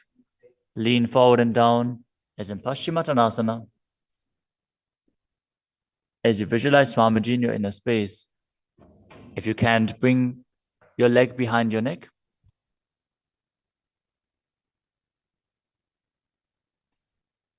Focus on the prana flowing up from the Muladhara to the Brahmarandha, through the 9 various points within the body, which are the soles of the feet, the regenerative organs, the navel, the heart, the throat, the uvula, the middle of the eyebrows, the forehead, and the Brahmarandha, the crown of the head. Now engage the Mula Bandha as you perform Urdhva Paschimottanasana. पश्चिमतानवत् संस्थितिं कृत्वा एकं पादं ग्रीवायां धृत्वा तिष्ठेत्. The next asana is Anantasana. Now lie on your back, lift the right leg behind the neck. The left hand holds the foot from the top. As you straighten your body, concentrate on the prana moving from Muladhara to Brahmarandha. Gaze to the nose as you visualize yourself as infinite, endless, or eternal, Ananta. उत्तानशयनि एकैकं पायी ग्रीवायां विन्यस्य. The next asana is Ankushasana. From Anantasana, rest on the elbow of the hand holding the foot. Concentrate on the prana flowing up as you gaze to the nose and feel in complete control. उत्तानशयित एकैकं पादं ग्रीवायां विन्यस्य. The next asana is Drushasana. Lie down on the back as you bring your knees to the chest. Encircle your thighs and calves with your arms as you rock your body from side to side, visualizing Swamiji in your inner space. मानसेनं जाननी हृदयवष्टम्भा. Now bring the other leg behind your neck. Repeat Urdhva Paschimottanasana on the other side. Again, if you can't bring your leg behind your neck, just pull it up as high as you can and then lean forward. Hold on to the foot. पश्चिमतानवत्संसितिं कृत्वा एकं पादं ग्रीवायां धृत्वा तिष्ठेत्. Now with the leg still behind your back, straighten your body, lay on your back, hold onto the foot with the opposite hand as you gaze to the nose and visualize yourself as being endless. तानशेनि एकैकं बाजी ग्रीवायां विन्यस्य. Now roll onto your elbow and feel in complete control in Ankushasana. उत्तानशेते एकैकं पादं ग्रीवायां कुर्वन्. The next asana is Yoga Nidrasana. As you lie on your back, lift your legs one by one up behind your head. Hold your hands behind your back as you gaze to the nose. Visualize Swamiji in your inner space and focus on the upward flowing prana. पादाभ्यां वेष्टयेत् कण्ठं हस्ताभ्यां पृष्ठबन्धनम्. The next asana is Atmadhammasana. While laying on your back, raise your legs towards your head, wrap your hands around the legs and interlace your fingers behind your neck. Gaze to the nose as you visualize Lord Vishnu blessing you from within.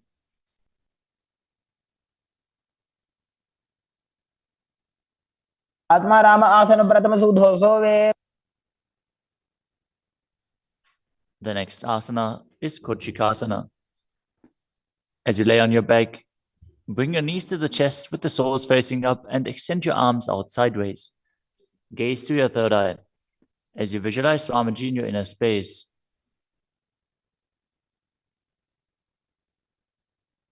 हाथ सीधा सागरे 300 उभय सभा करे. Next up is the Jatara Parivritti. This asana consists of 3 steps. We are going to perform all 3 steps and then repeat them on the other side. Let us first enter a neutral position, which is laying on your back with the knees to your chest and the arms reaching out to the sides at shoulder level. Now visualize Swamiji in your inner space, perform the Mula Bandha and focus on the upward flowing prana in Pratyahara Kumbhaka. As you perform the first step, which is bringing one knee to the side onto the ground while extending the other leg down. Now bring both knees bent to the side. Straighten both knees to the side, hold onto the feet and gaze in the opposite direction.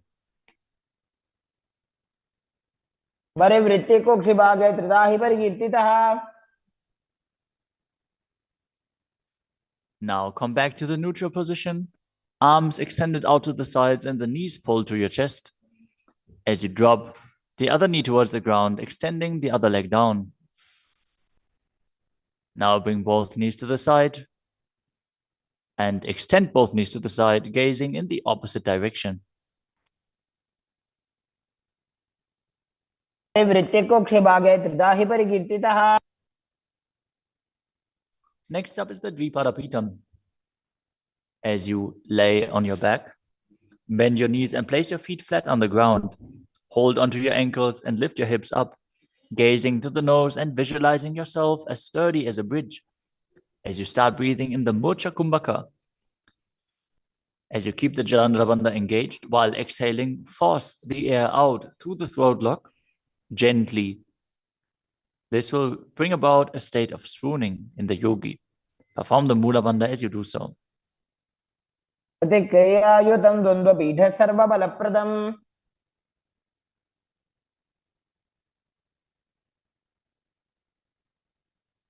Next up is Palyankasana.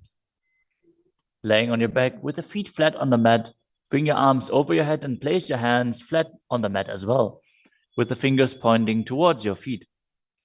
Lift your entire body up off the ground as you visualize yourself as sturdy as stone furniture. Breathe through your nose in Sahaja Kumbhaka as you perform the Mula Bandha. उत्तानशयनं हस्ततलाभ्यां भूमिमवष्टभ्य. The next asana is Shvatanasana. Lay on your back with the knees to your chest. With the hands on the respective shoulders, move your hips in a circular motion and visualize that you're a dog playfully laying on its back. Perform the Mula Bandha as you do so. शरीरं संस्थाप्य जानुनी सम्मील्य नाभवानीय. Next up is the Viparita Karani.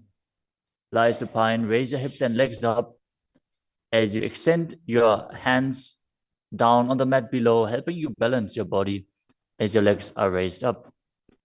Move your legs in a circular motion as you visualize Swamiji in your inner space and keep Jalandhara Bandha and Mula Bandha engaged. भूतले सशिरो दत्त्वा खेनये चरणद्वयम्. Next up is the Viparita Karani too. Now stop the movement of your legs. Keep them pointing up straight as you visualize Swamiji in your inner space.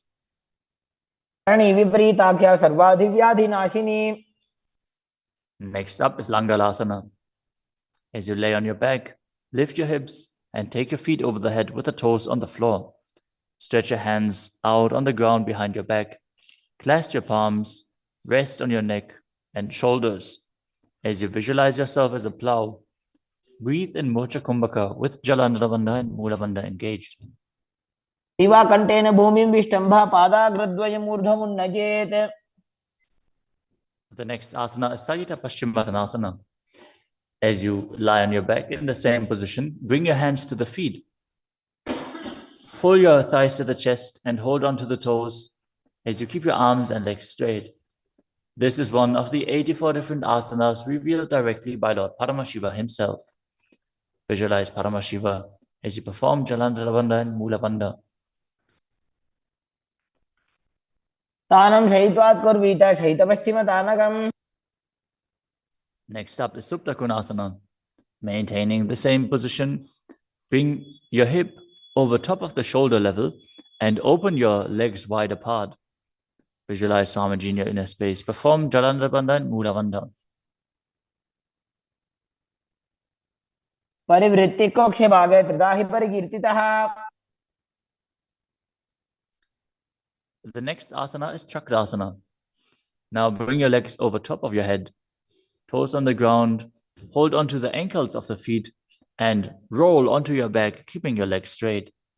Visualize yourself as a chakra, a wheel, as you perform Jalandhara Bandha and Mula Bandha. पासनस्तद्वौ पादौ कुर्यान्मस्तकतः परो. Next up is Supta Prasarita Parangushtasana.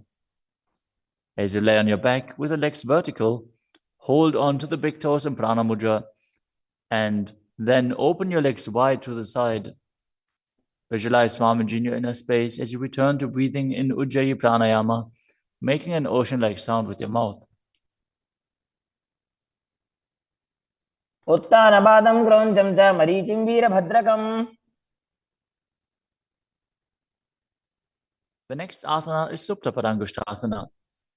Now, hold onto the big toes and join your feet together above your body, keeping your legs straight and your arms straight as well. Visualize Swamiji in your inner space and perform the Mula Bandha. उत्तानपादं क्रौञ्चं च मरीचिं वीरभद्रकम्. The next asana is Matsyasana. From Supta Padangushtasana, move your legs into Padmasana and lay on your back, holding onto the opposite elbows over your head. Gaze to the nose and visualize Matsya, the fish avatar of Vishnu. Matsyasana. मुक्तपद्मासनं कृत्वा उत्तानशैलं चरेत्. The next asana is Padasharamasana. Laying on your back with the legs in Padmasana, place the backside of the right hand onto the left palm. Gaze to the nose and visualize Rama in your inner space as you perform the Mula Bandha. प्रथमकरे पद्मासन आचे सुदोषो वे भूपरिपाचे. The next asana is Sarvangasana. While laying on your back, legs in Padmasana, lift your hips and legs up. Bring your hands to the hips, supporting you with the elbows on the floor. As you tuck your chin to the chest in Jalandhara Bandha, contract the perineal region in Mula Bandha. Gaze to the nose and visualize Swamiji in your inner space. अथ वक्षेत्र संक्षेपात् सर्वांगासनमुत्तमम्. Next up is Vrishchikasana. As you lay on your back, one foot on the opposite thigh, lift the other knee towards your head, extend both arms up above your head, and hook the fingers forward, gazing to your third eye and visualizing yourself as a scorpion. प्रथमशेन सूधो शीशिके संधि सुदाखे. Now exchange the position of your feet. Repeat Vrishchikasana on the other side. प्रथमशेन सूधो शीशिके संधि सुदाखे. The next asana is Vrishapadakshipasana. Now lay on your back and interlace your fingers around the neck as you lift both feet off the ground, extending one leg straight and the other knee pulled to the chest. Alternate extending and raising the knee again and again, visualizing Swamiji in your inner space and breathing calmly through your nose in Sahaja Kumbhaka. उत्तानशयनं कृत्वा अङ्गुलिभिः कन्द्रां बद्ध्वा. The next asana is Marottanasana. Lay on your back and lift your legs one by one up, touching the knees to your ears as you visualize Swamiji in your inner space. शोत्तानवत् संस्थितिः कृत्वा चारुद्वयं पर्यायेन कर्णयोः संस्पृशेत्. Next up is Vrikasana. While laying on your back, place the sole of the feet flat on the ground. Stand up and then sit back down, visualizing yourself as a wolf. अथ उत्तानशयनं कृत्वा पादतलाभ्यां भूमिं धृत्वा. The next asana is Luthasana. Lay on your back and quickly throw your legs up above your head. Completely roll over. Repeat this again and again, visualizing Swamiji in your inner space. Finish in a prone position. उत्तानशयनं पादौ शिर उल्लङ्घ्य. As you lay flat on your belly with the toes extended and the hands on the ground by your shoulders, contract your lips and make the sound of a flute, whistling while inhaling in Saladhasana Pranayama. Visualize yourself as a chariot, carrying warriors into a battle for Dharma on your chariot back. युज्यशयनं कृत्वा नाभिं भूमौ निधाय. The next asana is Dehalyolanganasana. Now push your body up into Tadakshvasana, the plank position, as you jump your legs forward and back between the arms again and again. Visualize yourself go beyond the body and mind.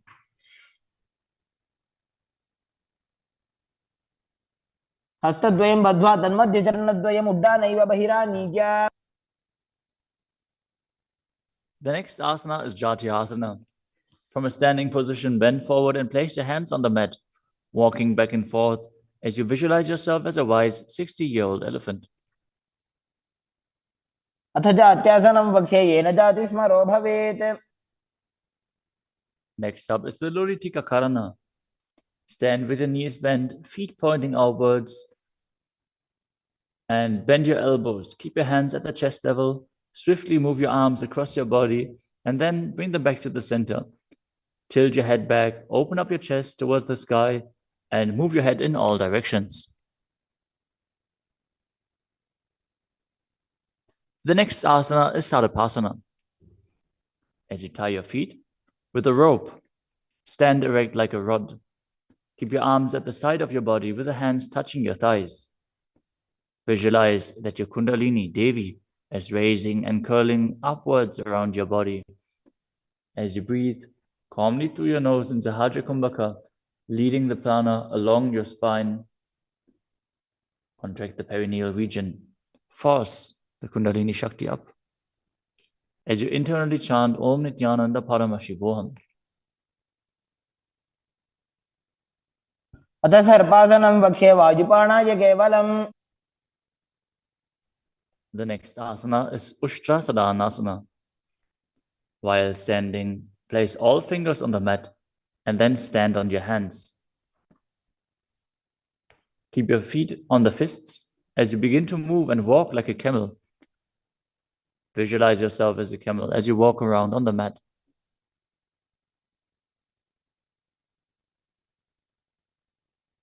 मुष्टिकनिष्ठिकाप्रदेशेन भूमौ निधाय उपरि पादतले संस्थाप्य. The next asana is Ashvasana. Maintain the same position. Walk around on the hands as you visualize yourself as a horse.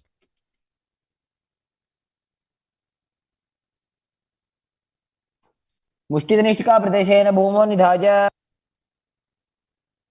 The next asana is Kapota Nitakasana. As you stand straight with the feet together, interlace your hands behind your back in Padosha Mudra. Pull them down towards your calves as you open up your chest widely. Visualize yourself as a soaring bird diving. पादतले भूमौ निधाय. Next up is the Tala Pushpa Putam Karana. Stand tall with the palms together in Namaskara Mudra as you gently bend your knees and keep the toes pointing outwards. Simultaneously open up the palms and raise one heel off the ground as you slightly lower the waist and shoulder of the respective heel, bowing to both sides. As you visualize you're holding a bouquet of flowers and offering it to Paramashiva. Next asana is Khadgasana.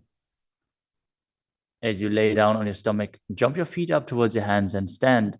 As you bring the palms together, forming the horn of the rhinoceros in Namaskara Mudra, visualizing yourself as a rhinoceros and gaze to the nose.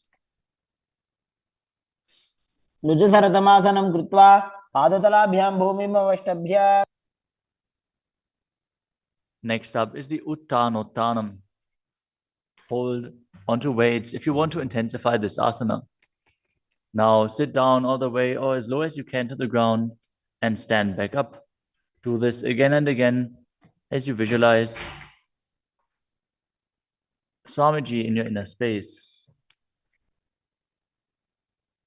पुनः उत्थातव्यम् असितव्यम् इति उत्थानोत्थानं भवति.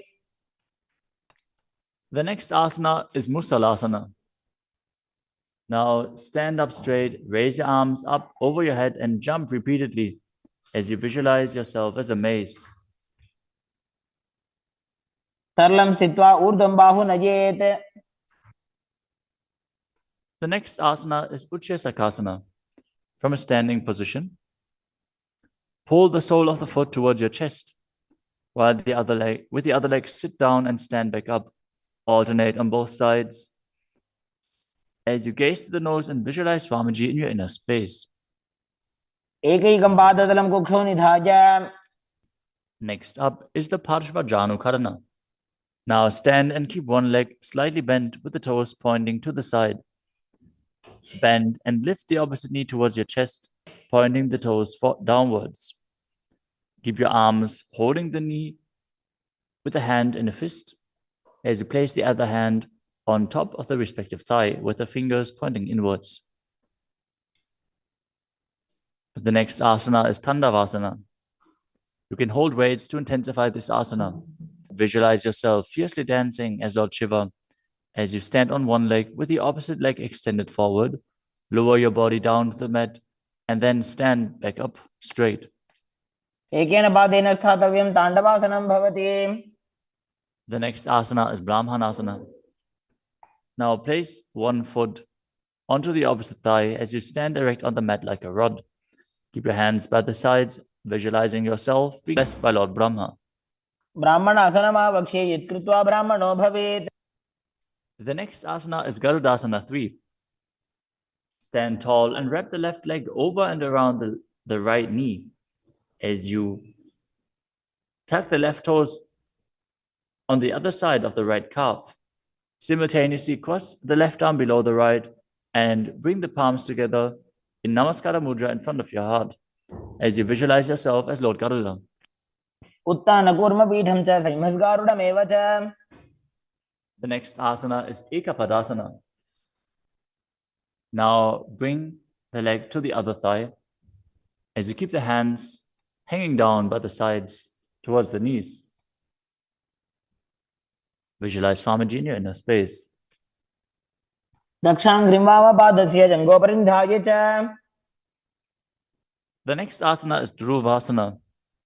Stand on the right leg and hold onto the big toes of the left foot as you straighten the left leg out to the side And visualize yourself as the North Pole star as you rotate on the standing leg. एकेन हस्तेन दण्डरूपस्य एकस्य पादस्य अग्रं धृत्वा The next asana is Trivikramasana. Stand on the right leg and lift the left foot behind your neck if you can. Then stand tall. Otherwise, you can pull the leg towards your chest.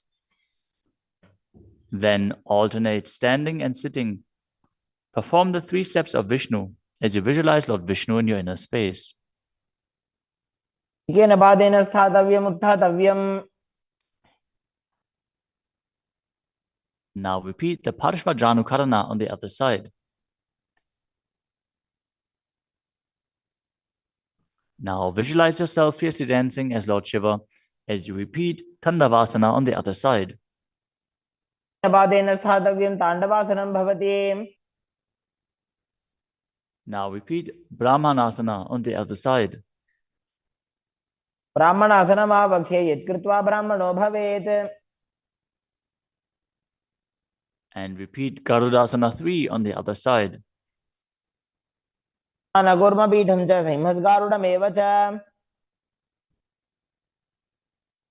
Now bring your foot to the opposite hip with the hands hanging down as you repeat Ekapadasana on the other side. दक्षाङ्घ्रिं वामपादस्य जङ्घोपरि निधाय च. Now hold on to the opposite foot, holding the big toe in Prana Mudra as you rotate your body on the mat, visualizing yourself as the North Pole star in Dhruvasana. एकेन हस्तेन दण्डरूपस्य एकस्य पादस्य अग्रं धृत्वा. Now repeat Trivikramasana on the other side. Bring the other leg behind your neck if you can. Sit down and stand back up while visualizing Lord Vishnu blessing you from within.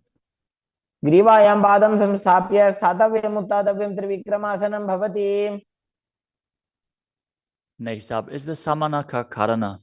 Stand with the feet close together, toes pointed slightly out. Keep both hands to the sides of your body as you stand straight on the mat and relax. After this intense asana practice, this intense sequence, breathe deeply as we enter into the final 100 asanas of the sequence. The next asana is Gora Kajali Asana. Stand erect and then bend forward. Bring both hands underneath the knees and make a finger lock in Padusha Mudra as you sit in a squatting posture and then let the finger lock touch your navel. Visualize Sage Goraknath, the founder of the Nata Yoga Hindu Sampradaya, as you perform the Jivachala Kumbhaka, forcefully moving the retained prana up and down within your body and throughout your limbs, along with the mind. Perform the Mula Bandha as you do so and internally chant Om Nityananda Paramashivoham. प्रथम ही उभं होय बाहुरी नीचो पुनि होवे. The next asana is Kanchira Asana. Now insert your hands between the thighs and calves and then wrap them around behind your butt, interlacing your fingers behind your back. Keep your chest upright. Visualize Swamiji in your inner space. ऊर्ध्वमध्यात् हस्तौ निवेशय नितम्बं धृत्वा. The next asana is Bhairu Asana. Now bring your feet together and sit in a squatting posture with the heels touching the perineum. Hold the hands at the back. In Parusha Mudra, sit upright and gaze to your navel, visualizing Bhagavan Kala Bhairava, the Lord of Time. दो ऊपक की थलिया की माहिली को और मिलाई. Next up is Varahasana. Now squat all the way down to the ground. Keep your feet together, toes apart. Bring your elbows up close to your head and join your palms behind your back with fingers pointing down. Gaze to the nose and visualize a boar, which is one of the 10 incarnations of Mahavishnu. पागदली की माहिली को और मिलाई फना पानी उकड़बई से.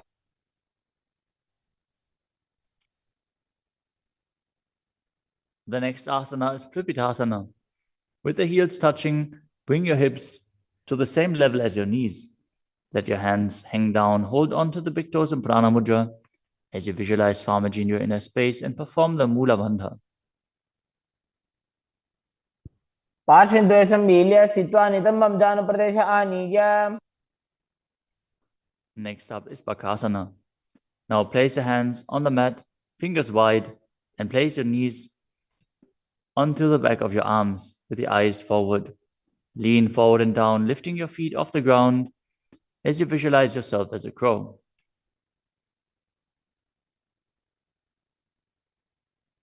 हस्ताभ्याम अवनिमवष्टभ्याम.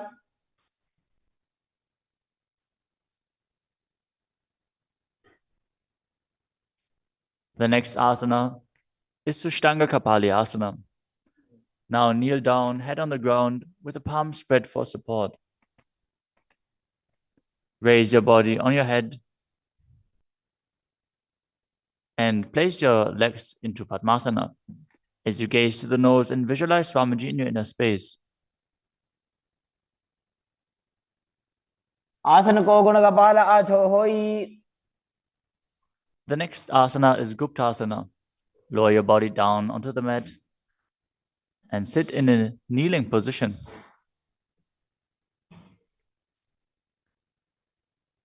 Keep your toes touching behind and sit in between the heels. As you place your hands on the knees, sit straight and gaze to the nose as you visualize you are sitting in the secret seat with Paramashiva and Guru. ध्यानोर्वोरन्तरे पादौ कृत्वा पादौ च गोपयेत्. The next asana is Vrikshasana too. This is another inverted posture. So if you have any blood pressure related issues, please take precautions. If you need aid in support performing this asana, if you have a partner available, they can aid you. Otherwise, you can use a wall for support. You can walk the wall up and down. This is a progression where you can increase your arm strength and finally be able to perform this asana yourself. Now, place your hands on the ground, shoulder width apart, and lift your body up straight into a handstand. Visualize you're a tree with deep roots into the ground as you breathe calmly in Sahaja Kumbhaka.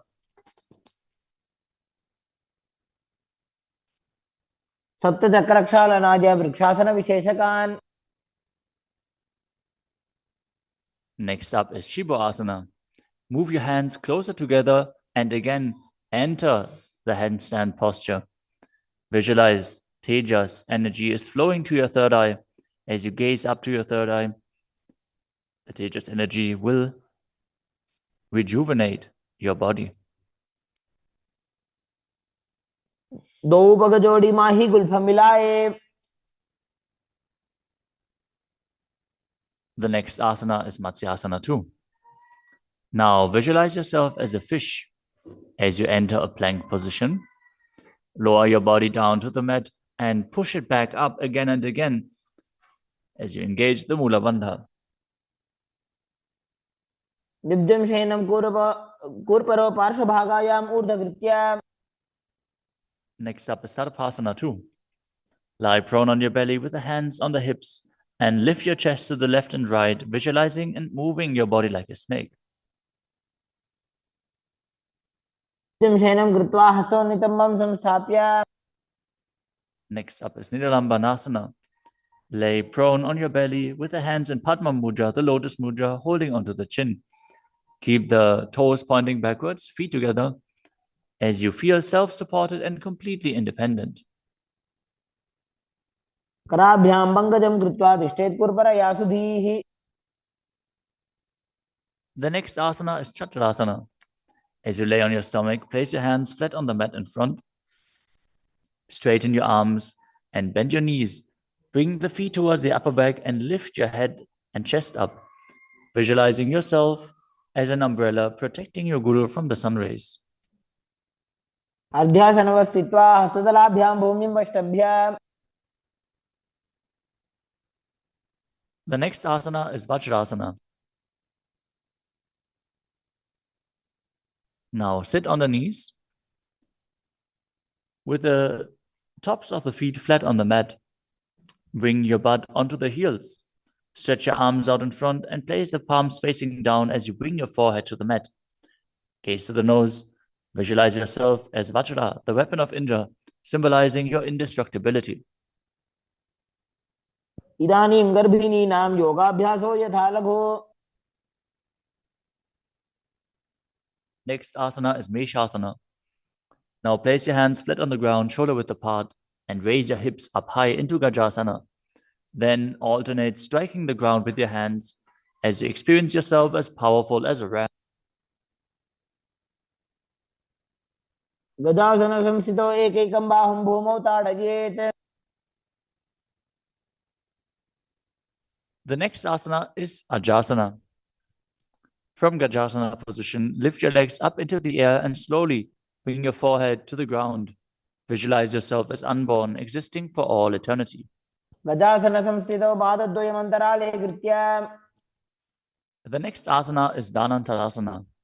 As you sit on your heels with the legs together, interlace your fingers around the toes, pull the feet towards your perineum, and then place your hands on the respective knees. Keep your spine straight, gaze to the nose as you visualize Swamiji in your inner space and return to breathing in Ujjayi Pranayama, making an ocean-like sound with your mouth. पूर्व विधि परिहाता की काकसीस्यो भणा शरामोडी. Next up is the Angamotanam. Interlace your fingers in front of your body and then behind you, stretching your arms forward to the sides and backwards as you give massage to various different joints and muscles within your body. Visualize Swamiji as you do so. हस्तयोः अङ्गुले बद्ध्वा हस्तयोर्मध्यात् सर्वमङ्गं निष्कासयित्वा. Next up is Garudasana form. Now sit on your heels in Vajrasana as you turn your feet out to the sides. Keep your thighs and knees resting on the ground. Keep your spine straight, hands on the knees. Visualize yourself as Lord Garuda, flying Lord Vishnu and Lakshmi on his back.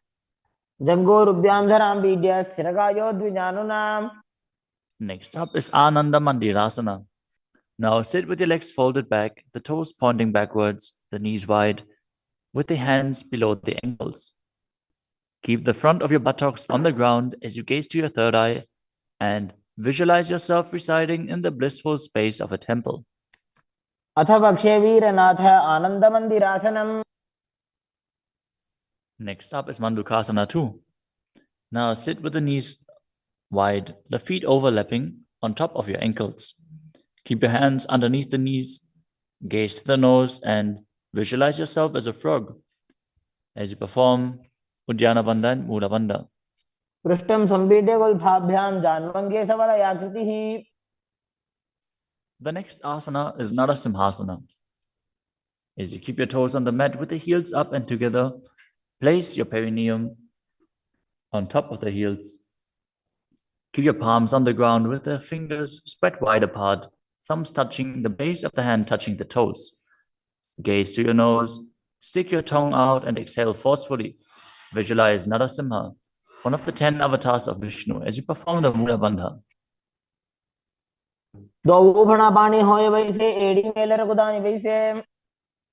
The next asana is Vishrakasana. Sit on the toes and place your perineum on the heels as you separate your knees and place them on the ground. Make a hollow of your palms and place it on your mouth. Keep your thumbs under the teeth and close your lips. Gaze to your nose. Inhale through the right nostril and exhale through your mouth as per your capacity in Vishraka Pranayama. Visualize yourself as Devi, presiding over any and all minuscule fears you might have.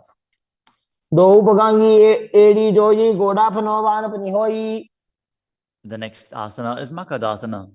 Now bring the soles together at the top of the feet on the ground.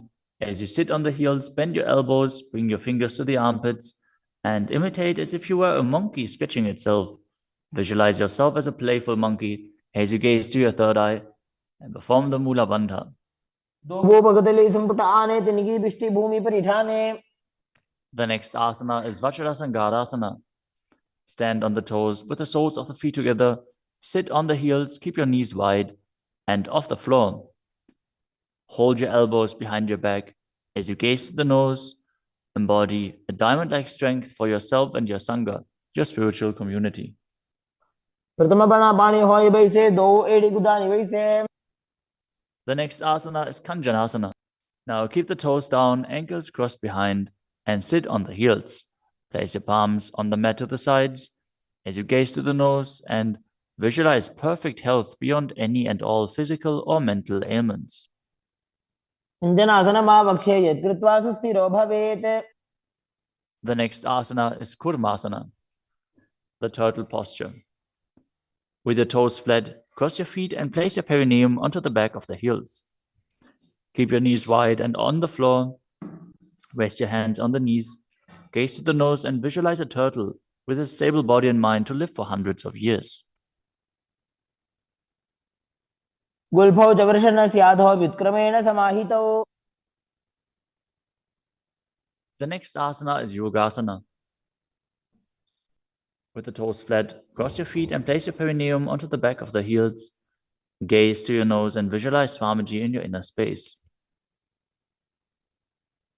गुदं नियम्य गुल्फाभ्यां जान्वङ्गे सवलयाकृतिः. The next asana is Vijogasana. Now stand on your knees. Cross your ankles behind with the feet near the opposite knee. Hold the calves with the fingers inside and the thumbs outside as you gaze to your third eye and visualize a space of eternal oneness, Advaita, with your Guru. घोड़ा वामो उभय होई घोड़ा आड़ा राखे दोई. The next asana is Ushtrasana 2. In a kneeling position, bend backwards, hold your ankles with your hands and keep your arms straight. Push your hips forward and tilt your head back as you visualize yourself as a camel. मेरुदंड ग्रंथि दाढ़्य संविपादयिषु पुमान्. Next up is Jatyasana 2. With the heels together and the hands on the soles of the feet, slowly lean back. Bring the elbows down to the mat, followed by the back of your head. Gaze to the nose and experience yourself as a lotus blooming.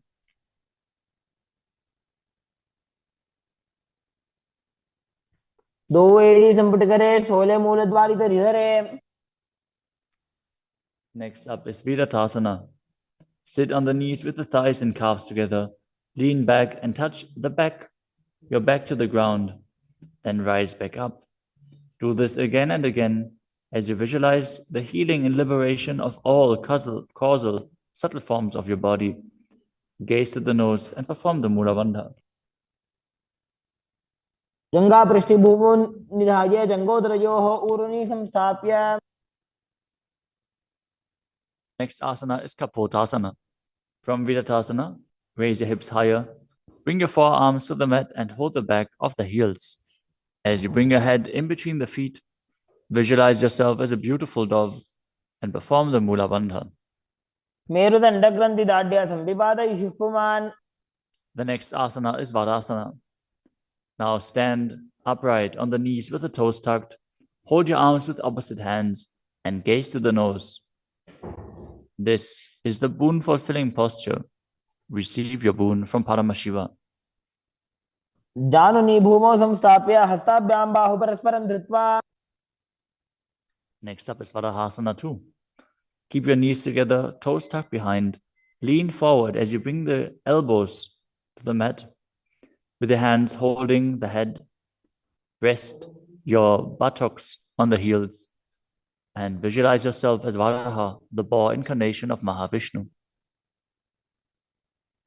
सूर्यं चन्द्रं भेदनानि आसनानि निकथ्यते. The next asana is Mundasana. This is another inverted posture. Use a wall for support if needed. Now kneel down, place your elbows on the mat, shoulder width apart. Interlace your fingers and place your head onto the mat, supporting it with both hands. Walk your feet forward until your hips align with the shoulders and then raise your legs straight up. Be stable. Gaze to the nose. Visualize yourself as a lopped tree as you breathe calmly through your nose in Sahadra Kumbhaka in Mundasana. अधो मुंडासनं वक्षे सर्वेषां प्राणिनां सुखम्. Next asana is Andhasana. In a kneeling position, Place your head in between the knees and the elbows outside of the knees. Hold your head with both hands, gaze the nose, and visualize Swamiji in your inner space as you breathe through your mouth and perform the Mula Bandha. प्रथम भगदली समठारावे कोरमा हिली उभे मिलावे. The next asana is Viparita Shalabhasana. You can hold weights to intensify this asana. As you lie on your belly with the arms extended straight out, lift your thighs, arms, and chest off the ground. Visualize yourself as a locust and perform the Mula Bandha. शलभासन भेदाश्च नटभेरुंड नामके.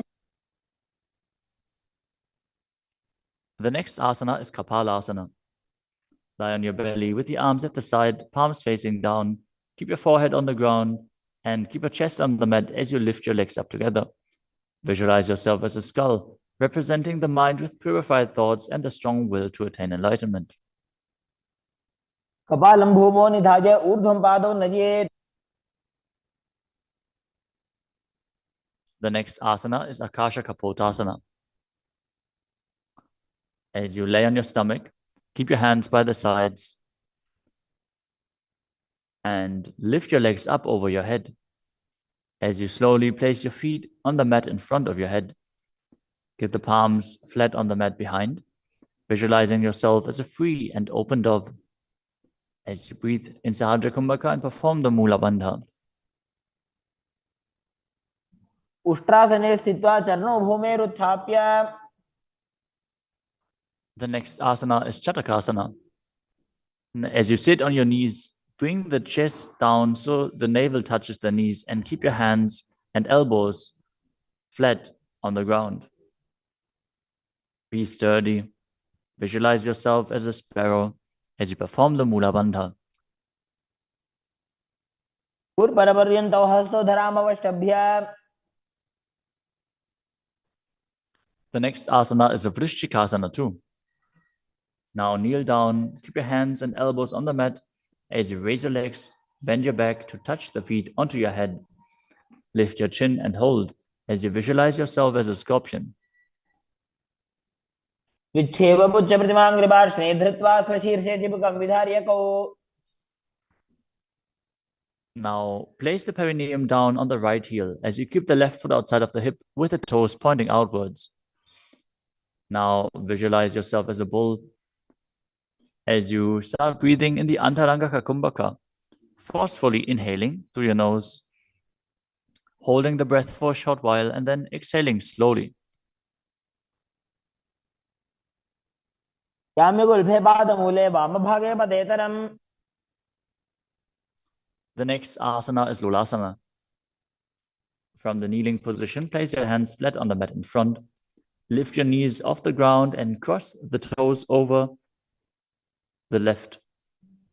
The left toes over the right as you balance above the mat and visualize Swamiji in your inner space.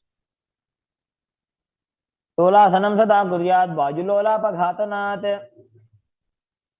Now directly place your perineum down on the other heel as you repeat Vrishasana on the other side. याम्यगुल्फे पादमूले वामभागे पदेतरम्. Next up is Balagunasana. Now place the left toes on the ground and sit on the heel of the left foot. Place the right foot flat on the ground with the knee raised against the chest. Keep your palms on the respective knees as you maintain an upright position. Visualize Balagunahai, one of the 84 siddhas in your inner space. आसन को गुण जल बिकार जाई. Next up is Grahasana. Squat with the feet flat on the mat. As you bring your elbows under the thighs, wrap your hands around the shins and hold onto your ankles from the outside. Visualize yourself as the entire planet. पादतले भूमौ संस्थाप्य जानुमध्ये हस्तगुर्परौ स्थाप्य.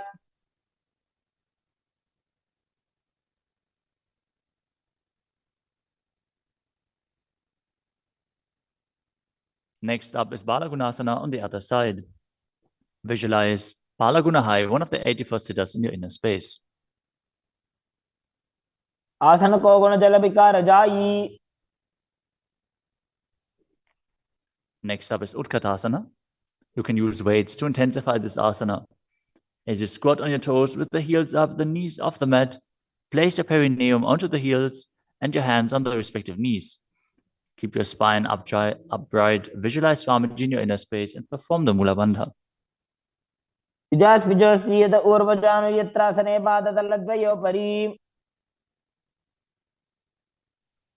Next up is Vajrasangarasana 2. Now sit on the toes with the perineum on the heels, the soles of the feet together. Keep the knees wide and off the ground as you hold the opposite elbows behind your back. Gaze forward as you visualize Swamiji in your inner space.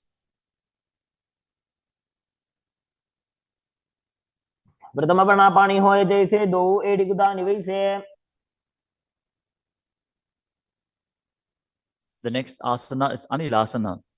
Now squat or sit with the feet hip-width apart, with the hands under the soles of the feet from the inside, palms facing down. Keep your arms straight, elbows at the navel, and gaze to the nose as you visualize you are able to consume and live off of air alone.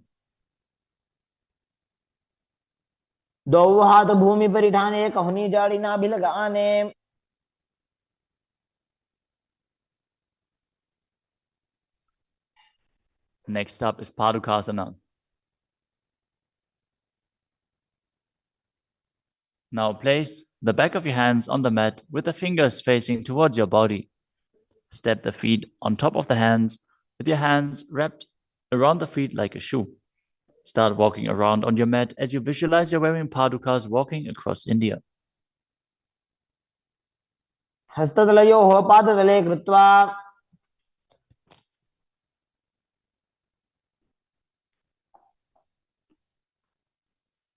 Next up is Kukkuttanasana. Now place your palms on the mat, raise both feet upwards into the air, and let them fall back down. Do this again and again as you visualize yourself as a rooster. हस्ततले भूमौ कृत्वा पादतले च ऊर्ध्वमुड्डानं कृत्वा. Next up is Viparita Nrityasana. Now place your hands on the mat and raise your legs upwards into a handstand. As you move around on two hands dancing, feel yourself become free of all inhibitions. हस्ततलाभ्यां भूमिं वष्टभ्याम्. Next up is Kunjarasana. Now separate your feet and place one palm down on the mat with the arm straight. Bring the opposite arm towards your head. Be stable. Visualize Swamiji in your inner space. Breathe calmly in Sahadra Kumbhaka and perform the Mula Bandha. अथ पक्षे Mahadev कुञ्जरासनमुत्तमम्. Now exchange the position of your hands. Repeat Kunjarasana on the other side. Mahadev कुञ्जरासनमुत्तमम्. Next asana is Kadambasana. Sit on the ground with your feet flat and the heels close to your body. Hold the respective ankles with your hands as you lift your feet off the ground and visualize yourself as a Kadamba tree, a pious tree that promotes a long life. पार्श्वभ्यां भूमिं वष्टभ्य हस्तद्वयेन गुल्फौ धृत्वा. Next up is Bhavana Muktasana. Now sit with the heels at the perineum, hold the knees with your hands and press them towards your chest. Visualize any excess water being released or balanced within your system as you perform the Mula Bandha. स्तुपादयोः पाणिं लात्वा स्वस्वनितम्बके. The next asana is Chakodasana. Now sit and lift one leg behind your head as you place both hands flat on the mat. Extend the opposite leg up with the knee straight as you lift your entire body up off the ground. Keep your chin up, gaze to your third eye, and visualize yourself as a powerful source of energy. पूर्वदानं च दुष्पादपीठं वज्रासनं तथा. The next asana is Dhanurasana 2. As you sit on the ground, hold the respective big toes in Prana Mudra. As you keep one leg straight and pull the other foot towards your ear, visualizing yourself as a bow. पादाङ्गुष्ठौ तु पाणिभ्यां गृहीत्वा श्रवणावधि. The next asana is Ashtavakrasana. Now lift the left leg over top of the left shoulder and bring the right foot across. Hook it over the left foot. Lean forward and down while extending the legs out to the side. Lift up your head and chest, find balance and visualize yourself as a flying crane. पाशिष्ठमदकौण्डिन्यम् ऊर्ध्वकुक्कुटमेव च. The next asana is Pranasana. Now place the right foot on the left thigh and bring the left foot flat on the ground as you have the left shoulder underneath the raised left leg and place your hands flat on the ground. Press the right knee down with the right hand as you gaze to your third eye and visualize you're immortal and able to exist solely from prana. एतत् प्रभेदं वक्ष्यामि करोति यस्य चामरः. Next up is Parshva-Matsyendrasana. Now keep one leg bent on the ground with a foot at the opposite hip and bring the other leg over top as you twist your body around the raised knee and interlace your hands below the raised knee. Gaze to your third eye and visualize the great sage and yogi Matsyendranath, the master of Hatha Yoga. वामोरुमूलार्पितदक्षपादो जान्वो बहिर्वेष्टितदक्षदोष्णा. Now repeat Chakrasana on the other side. Now sit and lift the other leg behind your neck, keeping your hands at the side and raising your whole body up with the other leg extended, gazing to your third eye and visualizing yourself as a powerful source of energy.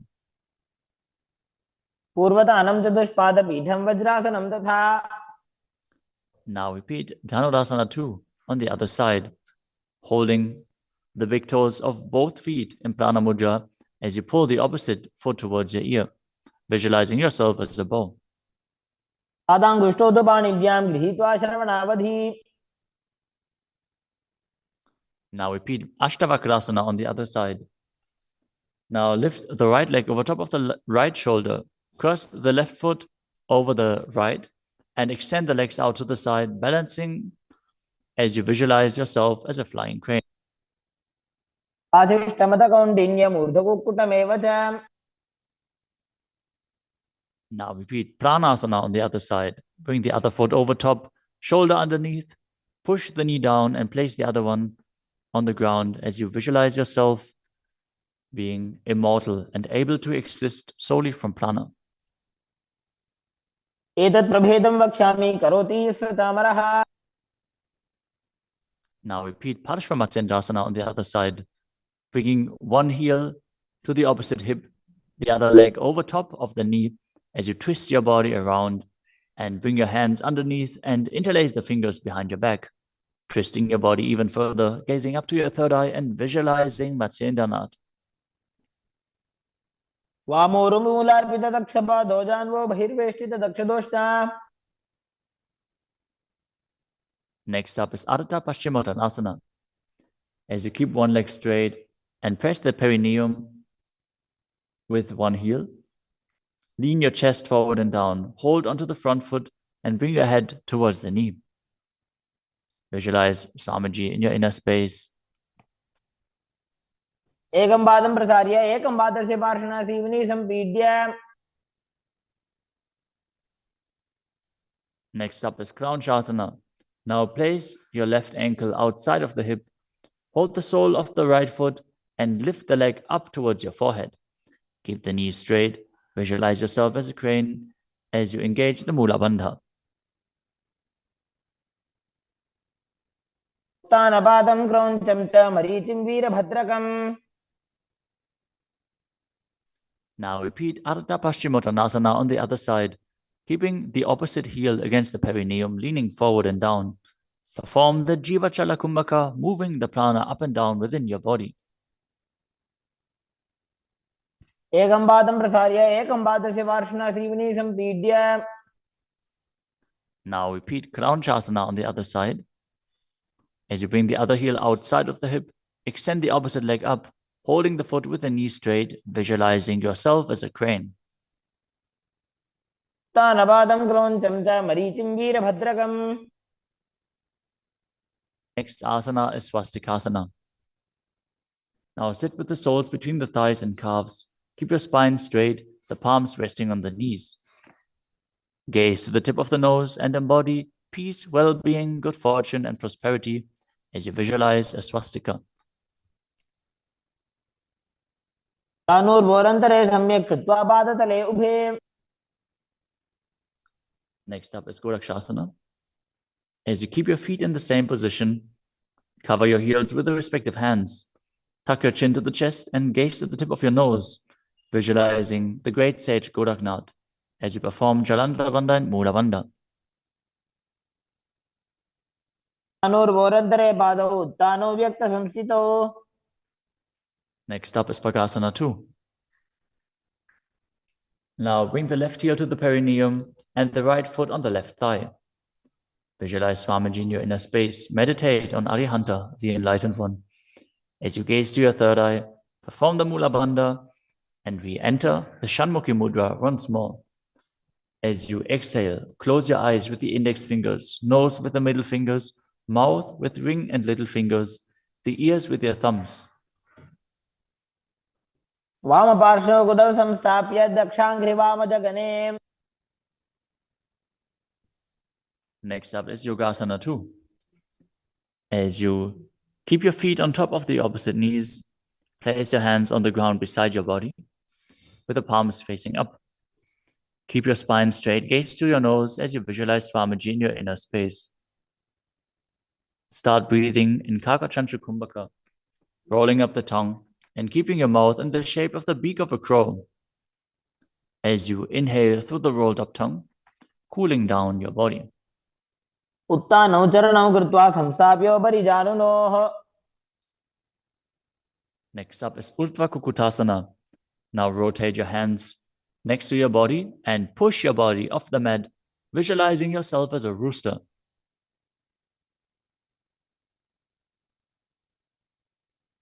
वासिष्ठमदकौण्डिन्यम् ऊर्ध्वकुक्कुटमेव च. Next up is Siddha Haratali Asana. From Padmasana, insert both hands through the knees and place them on the mat. Avoid lifting your body up. Stay seated in this position as you gaze to the nose and visualize Swamiji in your inner space.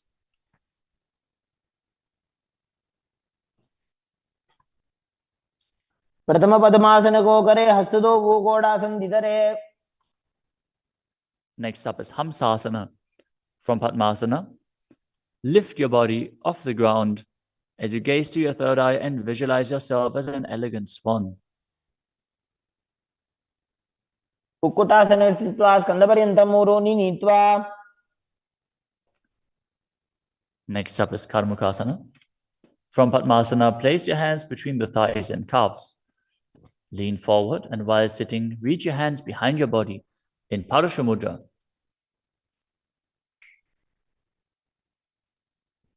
As you bring your forehead to the floor, gaze to the nose, visualize yourself as Lord Shiva's bowl. प्रथम पद्मासन को करे Ghodasan दिमाहि करिधरे. The next asana is Kurmasana 2. Sitting in Padmasana, lift your knees and insert both hands through the thighs and calves. As you bend your elbows and hold onto the respective shoulders with your hands, visualize yourself as a turtle, having a stable body and mind to live for hundreds of years. बाईजंग पर दक्षिण बावा दाईजंग पर बाईं ल्यावा. The next asana is Granthi Bedasana. From Padmasana, insert both hands through the thighs and calves. Bend your elbows, hold the respective shoulders, tuck your chin to the chest, gaze at the nose and rejoice, knowing you're in Shiva's secret knot posture. अथ वक्षे नीलकण्ठाकृतिभेदासनं शुभम्.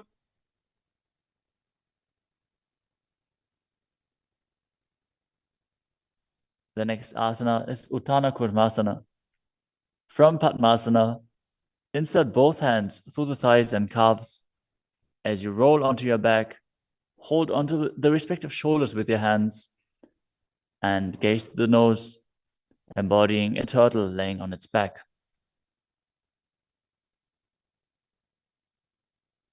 Kukkutasana बंधस्थम कराभ्याम धृतगंधरम. Next up is Pangukukutasana. From Padmasana, place both hands through the gap of the thighs and calves. Place one hand flat on the mat and hold its wrist with the other hand. Lift your body up off the mat, balancing on one arm as you visualize yourself as a rooster and perform the Mula Bandha. Kukkutasana स्थित्वा एकेन हस्तेन अन्यस्य प्रतिबन्धं धृत्वा. Now exchange the position of your hands. Lift your body up onto the other hand as you repeat Pangukukutasana on the other side. Kukkutasana स्थित्वा एकेन हस्तेन अन्यस्य प्रतिबन्धं धृत्वा. The next asana is Gridrasana. From Padmasana, place your elbows on the toes, interlace your fingers, and rest your chin on the knuckles. Keep your thumbs pressed to the throat as you visualize you have gone beyond all greed and covetous.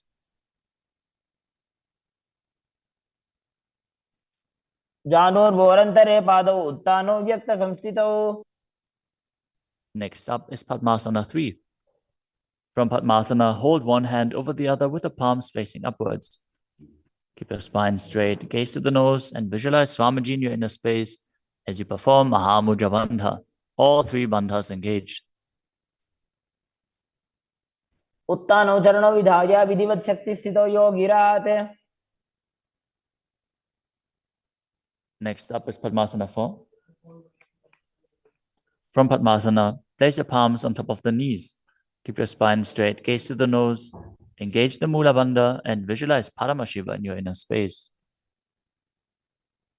एतत् पद्मासनं कुर्यात् प्राणवायु प्रसिद्धये.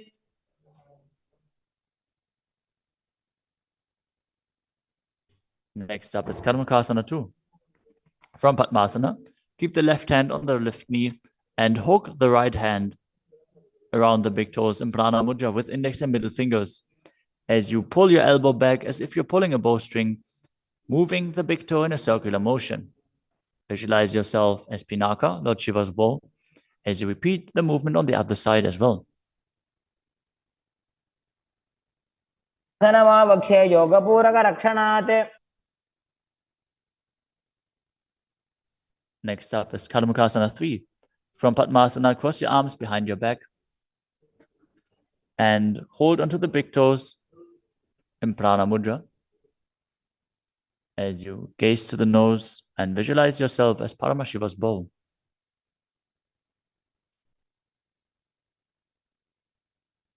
आसनमाक्षित्य उदरे पूरयेत् सुखम्.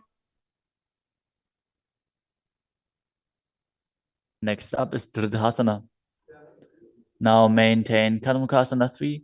Lift your chest up and gaze to your third eye, visualizing that you are the action of Paramashiva's third eye, destroying anything you come across. ऊरुभ्यामुपरि स्थाप्य पादयुग्मं प्रयत्नतः. Next up is Nagadasana.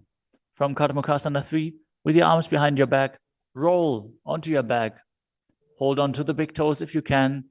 Otherwise, lay on your arms in Padmasana as you gaze to the nose and visualize yourself as a snake. प्रथम पद्मासन कोटाने दो भूहात पाछाने आने. Next up is Kandukasana. As you lie on your back, bend your knees with the feet off the ground. Embrace your knees to the chest with the head touching the knees. Roll your body up into a ball as you breathe in Sahadra Kumbhaka. पित्रासने स्थित्वा हस्तपादान् निष्कुष्य. Next up is Urdhva Pavanasana. Lay on your back with the knees raised together, feet flat on the ground. Interlace your fingers behind your neck as you gaze to the nose and visualize Swamiji in your inner space. प्रथमे सूधो सैनग्राभे घोड़ा उभा राशि मिलावे.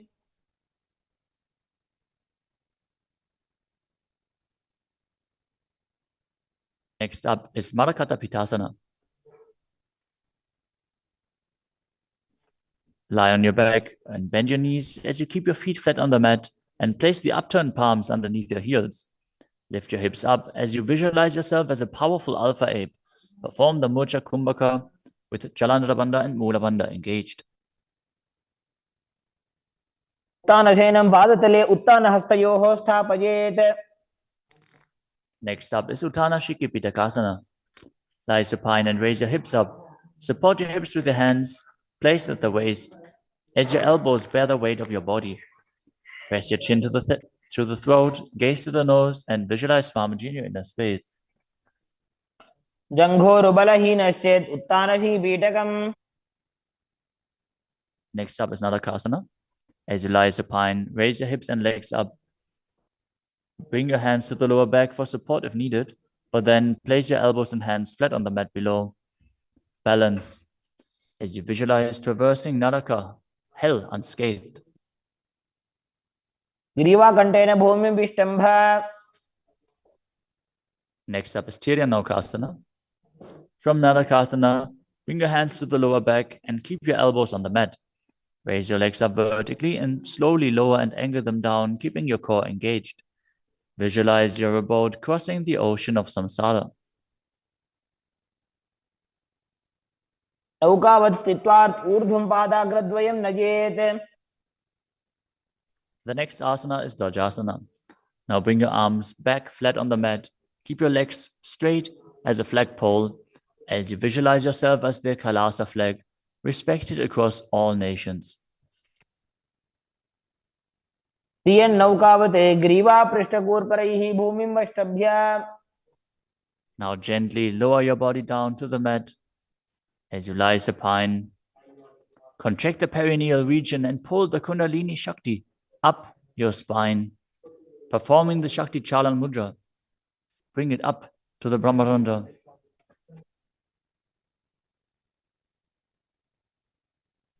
As you completely relax, unclutch from any micro movements of your body and mind, visualize your body as dead, and the Supreme Pontiff of Hinduism, Swamiji, is liberating you as you internally chant the japa Om Nityananda Paramashivoham. उत्तानं शववद्भूमौ शयनं तोषवासनं शवासनं श्रमहरं चित्तविश्रान्तिकारणम्.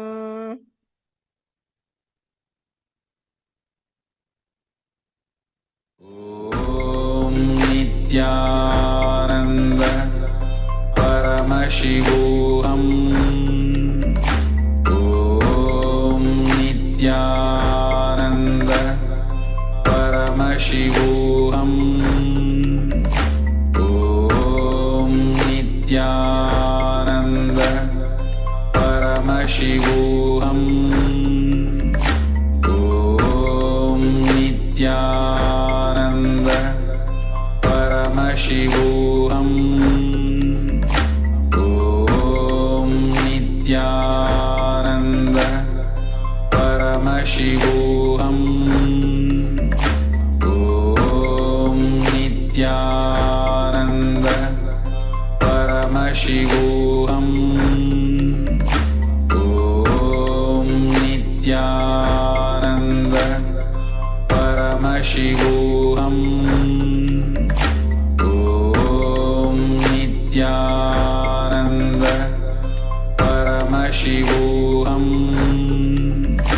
ॐ नित्यानन्द परमशिवोऽहम्. ॐ नित्यानन्द परमशिवोऽहम्.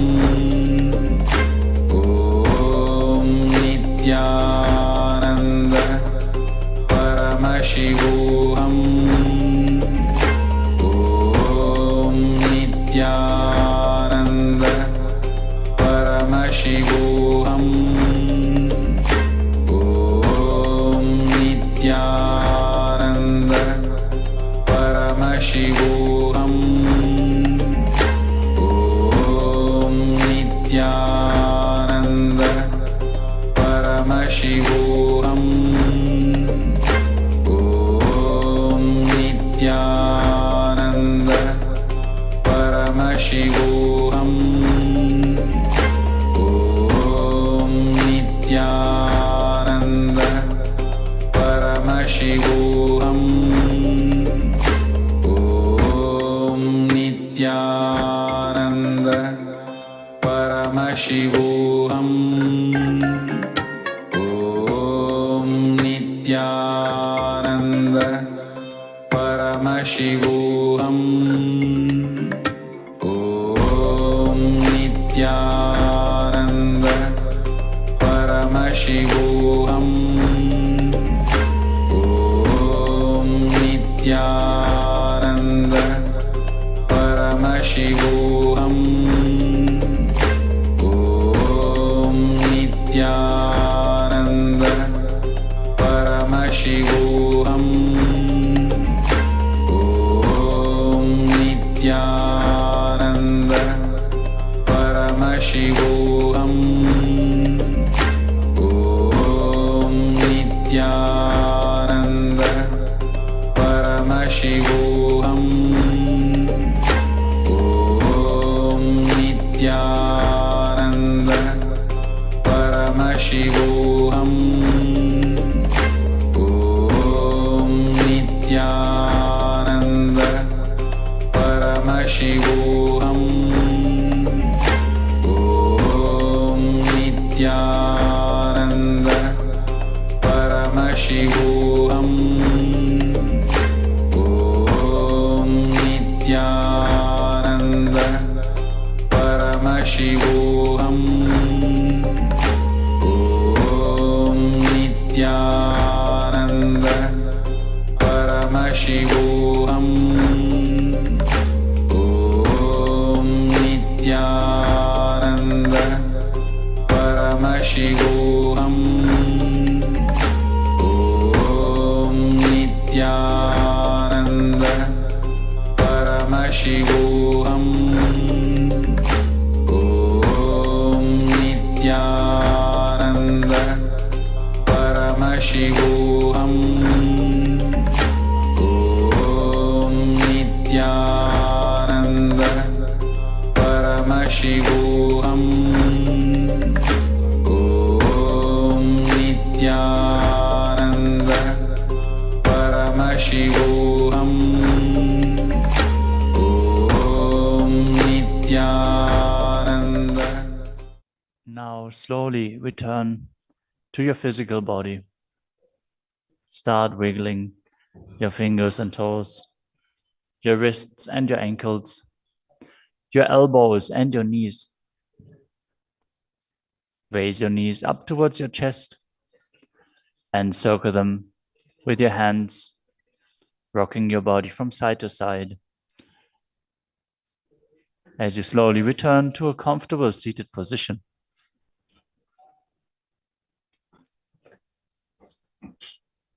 Congratulations for completing the Dvitiya Vinyasa Krama 308 asana sequence as revealed by the Supreme Pontiff of Hinduism. With this, let us conclude the Nityananda Yoga session. As you sit straight with your head, neck, and spine in a straight line, place your hands in Anjali Mudra in front of your heart center.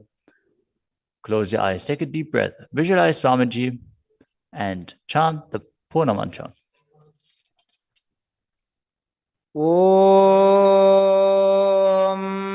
पूर्णमदः पूर्णमिदं पूर्णात् पूर्णमुदच्यते पूर्णस्य पूर्णमादाय पूर्णमेवावशिष्यते ॐ शान्ति शान्ति शान्तिः हरिः ॐ तत्सत् सर्वं भगवत् श्री नित्यानंद परमशिव पादुकार्पणमस्तु ॐ नित्यानन्दम्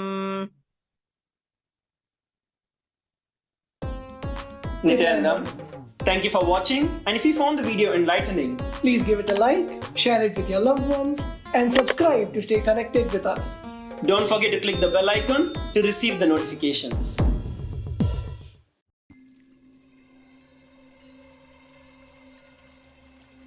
I welcome you all with my love and respect. Let you all open all your three eyes. Om Nityanand Paramashivoham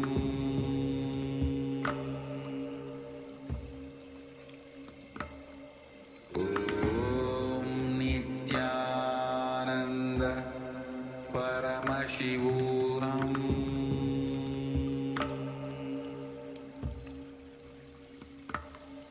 Om Nityananda Paramashivoham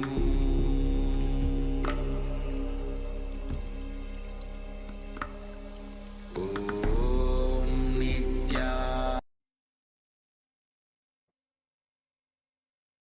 नित्यानन्दं परमसुखदं केवलं ज्ञानमूर्तिं द्वन्द्वातीतं गगनसदृशं तत्त्वमस्यादिलक्ष्यम् एकं नित्यं विमलमचलं सर्वधी साक्षिभूतं भावातीतं त्रिगुणरहितं सद्गुरुं तं Namami. Nityanandam, all of you. Nityanandam. And today we had the wonderful opportunity to perform 308 asana sequence in the Paramashivoham level 1. Usually it is for level 2 and level 3. So it was a great opportunity for all of you to have this performing 300 asana sequence, the Tritiya Dutiya Vinyasa Krama. So with this, let us know your experience of yoga that you had, any breakthrough that you had through yoga. It has been an intense 3 hours of yoga. So take a moment and share your experience. Meanwhile, also get ready for the power manifestation sessions. Yes, if you need to take just a brief break to freshen up from the yoga, so it has been 3 hours. You might need to freshen up after these intense 3-hour session. So take a short refresh break if you need, and come back shortly. And we'll be getting ready for the power manifestation segment, which, yes, as the first power manifestation of the day is the third eye vision. So seeing things blindfolded. So when you do come back, and please do make sure that you come back quickly.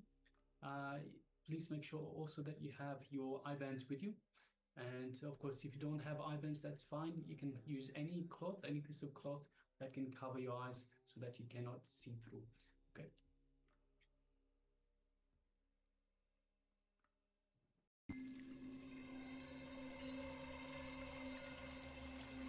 I welcome you all with my love and respect.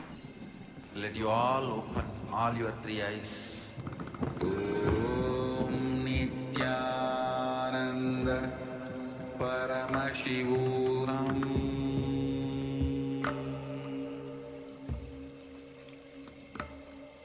Om Nityananda Paramashivoham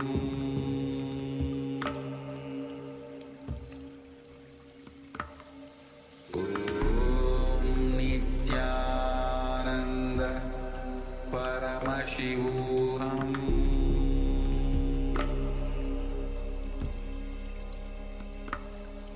Om Nityananda Paramashivoham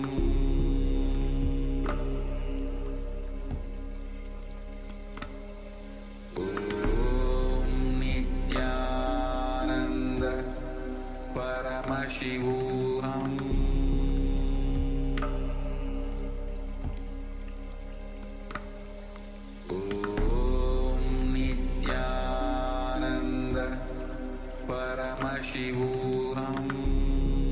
Nityananda Paramashivoham Om Nityananda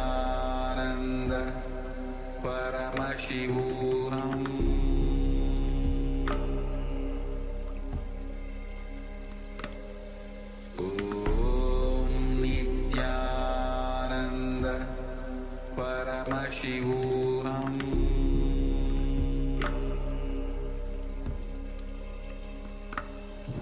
Om Nityananda Paramashivoham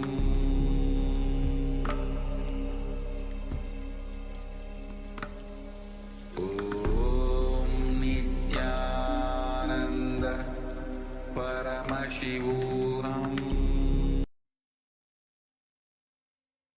Yes, Nityan, all of you. So welcome back and let's get ready. We'll be directly entering into the power manifestation round. And power manifestation is the most celebration. Actually, Swami says very beautifully to go on manifesting the powers. So we'll be beginning with the powers of third eye. So let's get ready. You can close your eyes if you have the if you don't have the eye band. Gather eye bands. Will be entering into the Sas Pramana. Then we'll be entering into seeing picture blindfolded.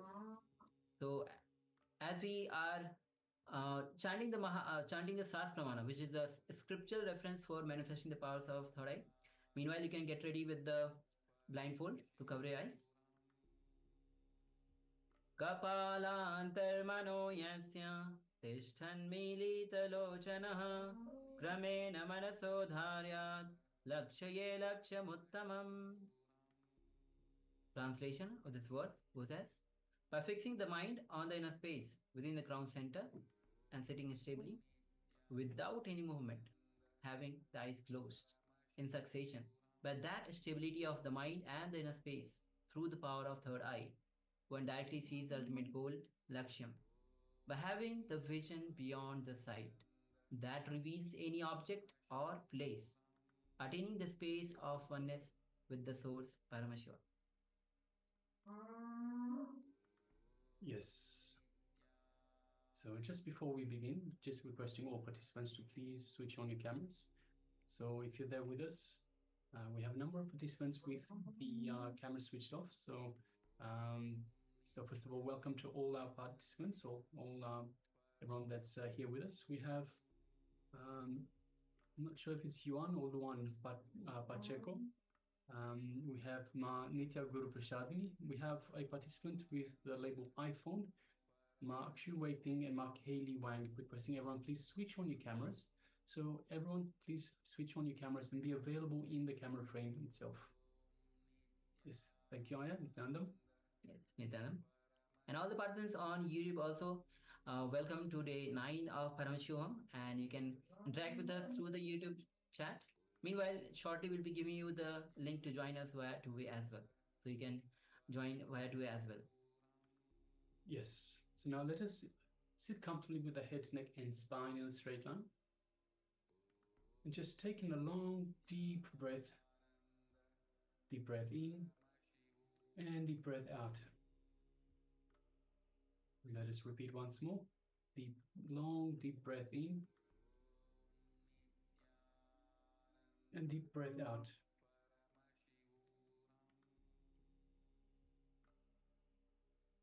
And now let us just unclutch.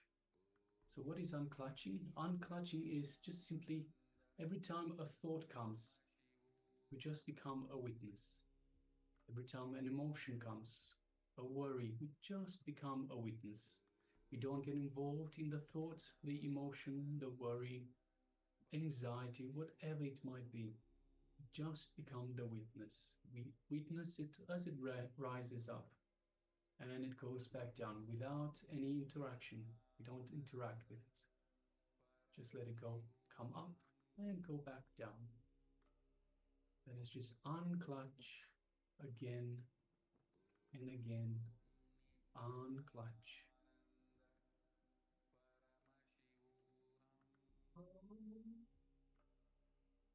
The more and more we unclutch, the more we widen the gap between two thoughts.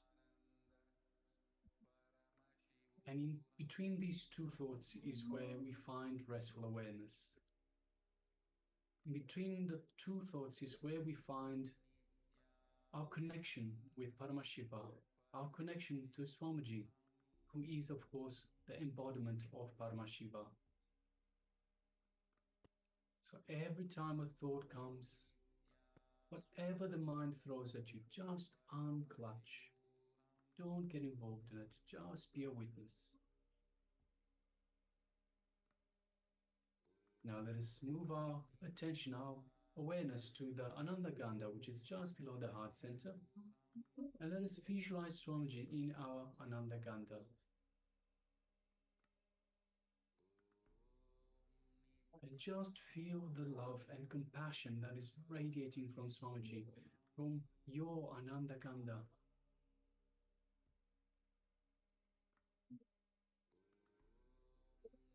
take a moment and feel the love, compassion, feel the superconscious energy that is radiating, that is permeating your entire body. Requesting participants, if you haven't already done so, please put on your eye bands.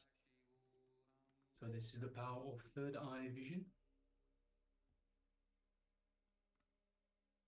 And now just feel the space of oneness with Swamiji in your Ananda Ganda, in your inner space.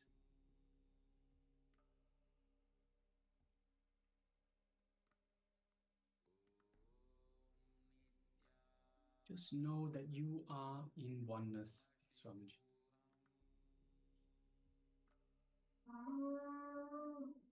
Now let us move our attention gently just to the third eye in between the eyebrows. And through the third eye, just gently look into Swamiji's third eye. So visualize Swamiji in front of you. Look into Swamiji's third eye. And as you do so, you find a connection, an energetic connection from Swamiji's third eye into your third eye.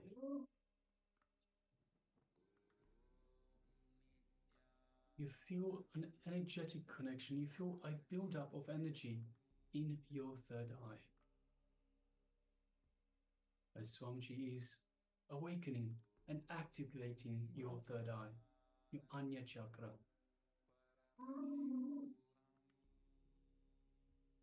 Now let us start chanting the Mahavakya, which is the cosmic code word that Swamiji has given us to connect to him, to build this feeling connection to Swamiji. Om Nityananda Paramashivoham. Om Nityananda Paramashivoham. Om Nityananda Paramashivoham. Yes, continue chanting the Mahavakya. And from this space of oneness with Swamiji, from the cognition, powerful cognition that you are Paramashiva, let us start manifesting this power of third eye vision. The image is being displayed for you now. Let us begin. Nityananda Paramashivoham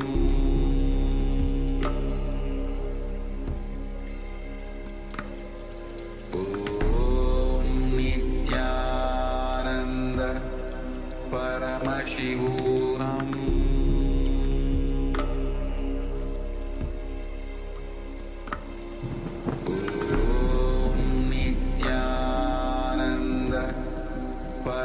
Paramashivoham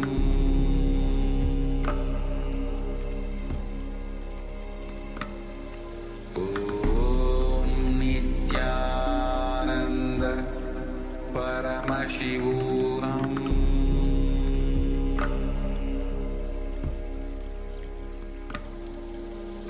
Om Nityananda Paramashivoham Paramashivoham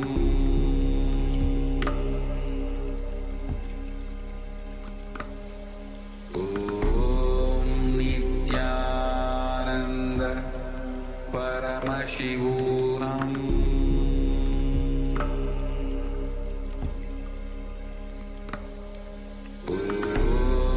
Nityananda Paramashivoham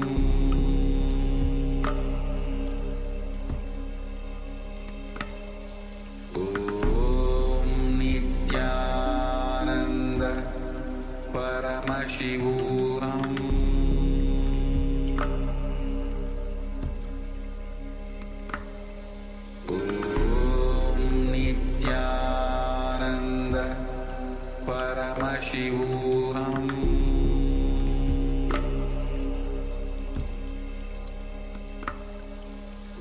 Om Nityananda Paramashivoham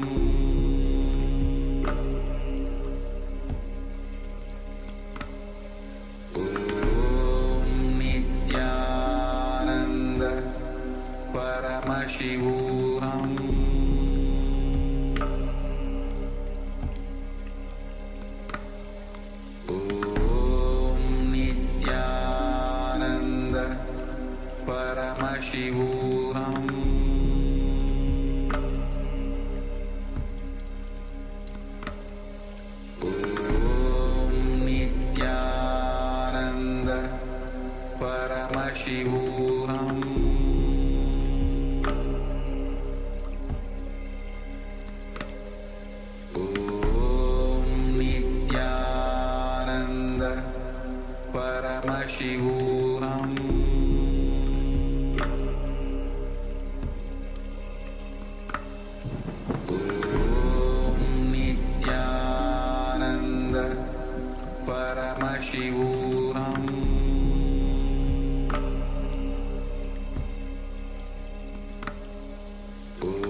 Now, slowly, very slowly, remove your eye bands and open your eyes. And with this deep gratitude to Swamiji, take a moment to share what was revealed to you. All the persons, those who are performing this power manifestation, and even those persons whose cameras are switched off, if you have taken part in the power manifestation, please let us know. Let us know your sharing, revelation by Swamiji, as it was whatever was revealed to you. As again and again we say that whatever is being revealed to you, do not hesitate or do not judge uh, for sharing that. Oh, I think this was not correct. This is what was revealed to me was not right, or it might not be the actual manifestation. It is Swamiji who is manifesting through you. So without any hesitation, just share. Don't think that it is right, it is wrong. Just share. So take a moment to share, and even all the participants on the YouTube, you can also start share your revelations on the YouTube chat. We already have Ananda Gurupni who has shared. Yes. So she shares military green, milky white, brown, and pointed buildings. Yes. Thank you very much for sharing, Ma. Just requesting every participant, everyone that's taking part, please take a moment and share. And of course, the more you share, the more confidence that you get in the power manifestation. And even if you weren't able to manifest, let us know. Say you are yet to manifest. So if you did take part in the power manifestation, but you weren't successful this time, let us write it in a positive way. So look at it like I'm yet to manifest, which means that you have the expectation that you will manifest. See, yesterday we went through the self-contradicting desires. This works in a similar way. If you say I'm not manifesting or I have not manifested, then you are highlighting the negative. And by highlighting the negative, you are sort of kindling that negativity. I have not manifested. So the way to reword that is I am yet to manifest. So we are looking towards the positive. We are looking towards a positive manifestation. Yes. All right. So now let's reveal. If you are still sharing, please go ahead and share. Meanwhile, we'll be actually projecting the image that we had shown. Yes, as you can see, it's a Sri Chakra that you can see in the image. It's kind of different, colorful. You can see kind of a 2D Meru in just in the middle, and there's a round circle and the various multiple circles and colors in this. Of course, the dark being the base itself. Yes, so we have all the different colors. We have a fiery yellow, orange, shades of red, brown, white. So and perhaps some cream. So there's quite a few different colors as well. So we have the shapes and the colors. We have all the different triangles, rectangles, circles. So yes, and of course the shapes on the edge of the outer circles, which represent lotus leaves. So yes, let us have a look at the sharing. So we have Ma Ananda Agora Rupini, the shared military green. So we have some green in there. If you have a look just outside the center, what looks like a sun, we have shades of green. So yes, we do. Milky white. So we have some shades of white. And brown, we definitely have brown, and pointed buildings. So we don't have the buildings, but we do have pointed shapes as such. So the entire Sri Yantra is very much pointed building shaped. So yes, thank you very much. Congratulations for manifesting, Ma, and thank you very much for sharing. Yes. And even those who have not yet shared and taken part, please make sure that you are sharing. And now we'll be entering into the second round of this manifestation. Yes. So please go ahead and you can cover your eyes now. And also we have Luan Aya who is watching us, so following us. So you can also cover your eyes, Aya. We also have a couple of participants that have just joined us. Yes, thank you, Aya. We also have a couple of participants that have just joined us. We have Shri Nitya Linkot Bhavan, Nityananda Maya, and welcome. And we also have Ma Lu Yun Zhen, Nityananda Ma, and welcome. Welcome. So we're just about to move into the second round of the power manifestation, which is the power of third eye vision. So you will require an eye band or something to cover your eyes with. So with that being said, let us get ready for this second round of power manifestation. Yes. So now, please, if you haven't yet covered your eyes, please go ahead and cover your eyes. Requesting Luania, requesting Lu Yu Zen Ma, you can cover your eyes, and all the other participants, please cover your eyes. We're about to enter into the second round of the power manifestation. So as you sit with your head, neck, spine in a straight line, with your eyes closed, visualize Swamiji in your inner space. His deep love, compassion, His infinite grace radiating through you, overflowing through you. Forget all your identities that you carry. Forget all the outer identities that you carry. Just unclutch from everything, anything which you feel it's important to attend to. Just unclutch.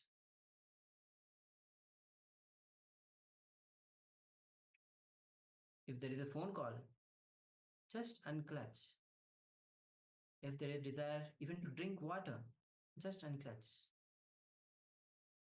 If there is that desire to even move your hand, just unclutch. Go on unclutching. These are just thoughts. Independent, unconnected thoughts. Go on unclutching. Do not connect. Do not get engaged to these thoughts. Do not get carried away by these thoughts. Just unclutch.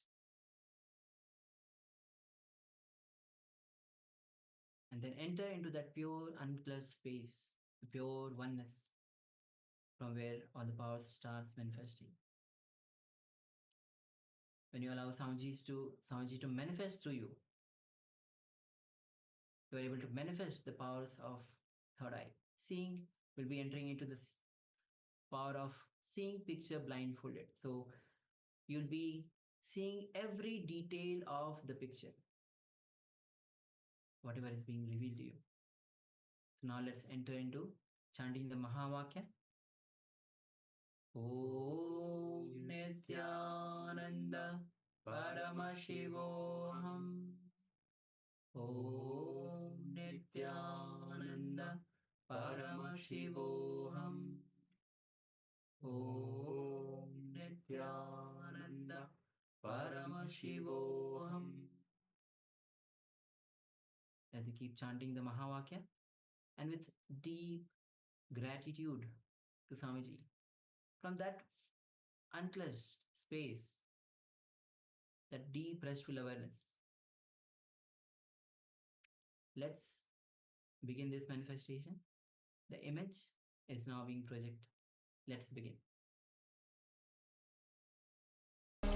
Om Nityananda Paramashivoham.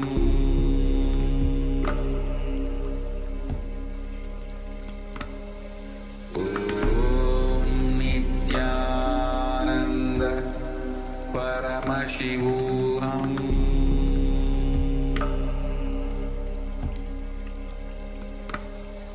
Om Nityananda Paramashivoham.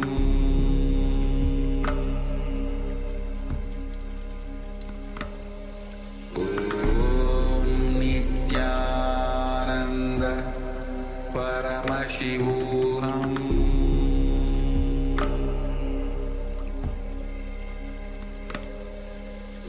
Om Nityananda Paramashivoham. Om Nityananda Paramashivoham.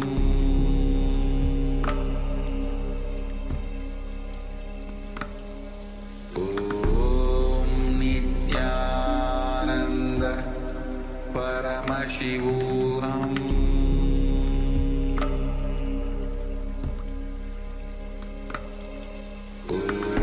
Om Nityananda Paramashivoham.